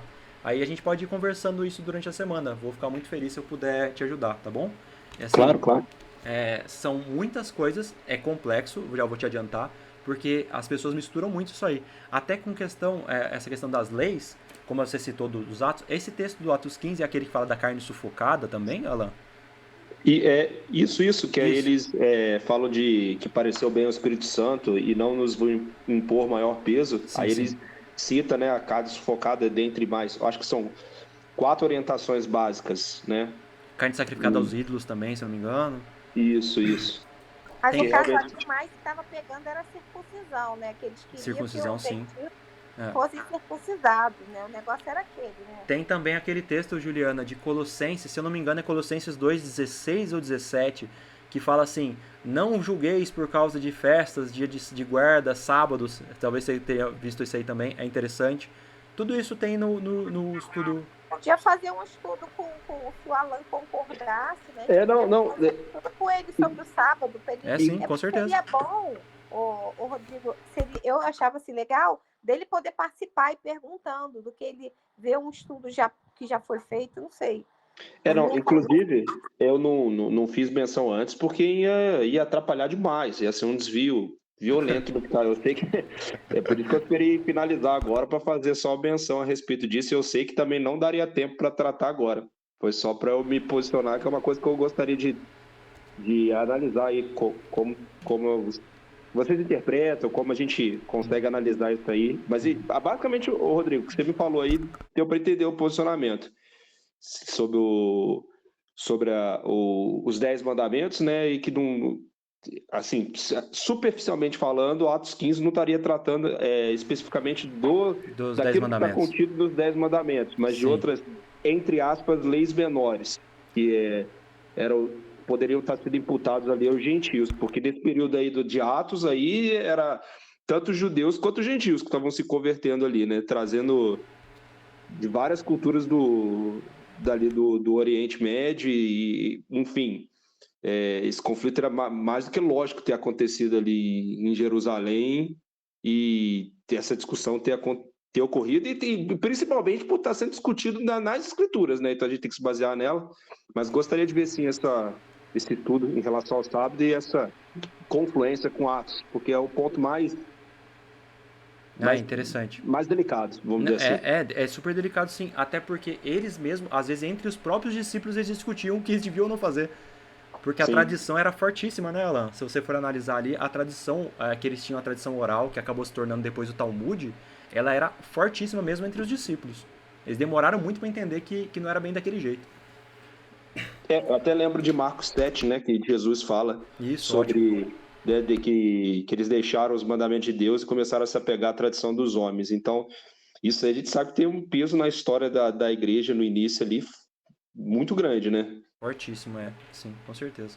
Mas beleza, outra oportunidade a gente faz essa análise aí. Com certeza. Se você tiver curioso e quiser ver, eu te passo o link depois, mas se quiser um dia parar pra gente estudar junto e discutindo ponto a ponto, mais legal ainda, tá bom? Tudo bom, beleza. Então, gente, eu agradeço todo mundo, eu agradeço o Alan, fico feliz de você ter gostado, cara. Espero que você participe mais vezes com a gente, tá? E alguém tem mais alguma coisa, pessoal? Não sei se quem comentar mais alguma coisa. Só tem uma queixa, que a nossa oradora oficial não veio. Pô, que pena que a Carminha não veio hoje, né? Verdade. Tá pena. Minha mãe tava os preparativos lá do Natal, lá, sabe? Diz que ia fazer não sei o quê. Então é isso, entendeu? Então, pessoal, alguém faz a oração pra gente finalizar, por favor? Eu vou fazer então, que é minha Essa mãe, Juliana é pro então. Não é a mãe dela, né, Kalel? Mas tá bom. É mais ou menos, né? Não, não não é mesmo, mas eu tô representando ela aqui, então, pode ser? Por favor, Juliana. 50% Carmen, né? É a filha da Carmen, né? Mas mais ou menos. Vamos lá. Deus querido, Pai de amor, muito obrigada, Senhor, por esse estudo, Pai. Que essa palavra possa entrar no nosso entendimento, no nosso coração. Abençoa todos os nossos irmãos queridos que participaram, Pai. E que nós possamos juntos, Senhor, na próxima hora, no próximo dia, estarmos estudando a Tua boa e santa palavra. Abençoa a vida do Rodrigo, Senhor. Que o Senhor continue usando ele com poder e graça, Pai. Muito obrigada por tudo. É o nosso pedido em nome de Jesus. Amém. Teve um pouco de Carminha aí. Gente, muito obrigado. Amém. Então, nos vemos na próxima terça. Tá bom? Beleza. Obrigado, Rodrigo. Valeu, Obrigado, gente. pessoal. Obrigado, Boa noite. gente. Boa noite a Fiquem com todos. Deus. Boa noite a todos. Com Deus.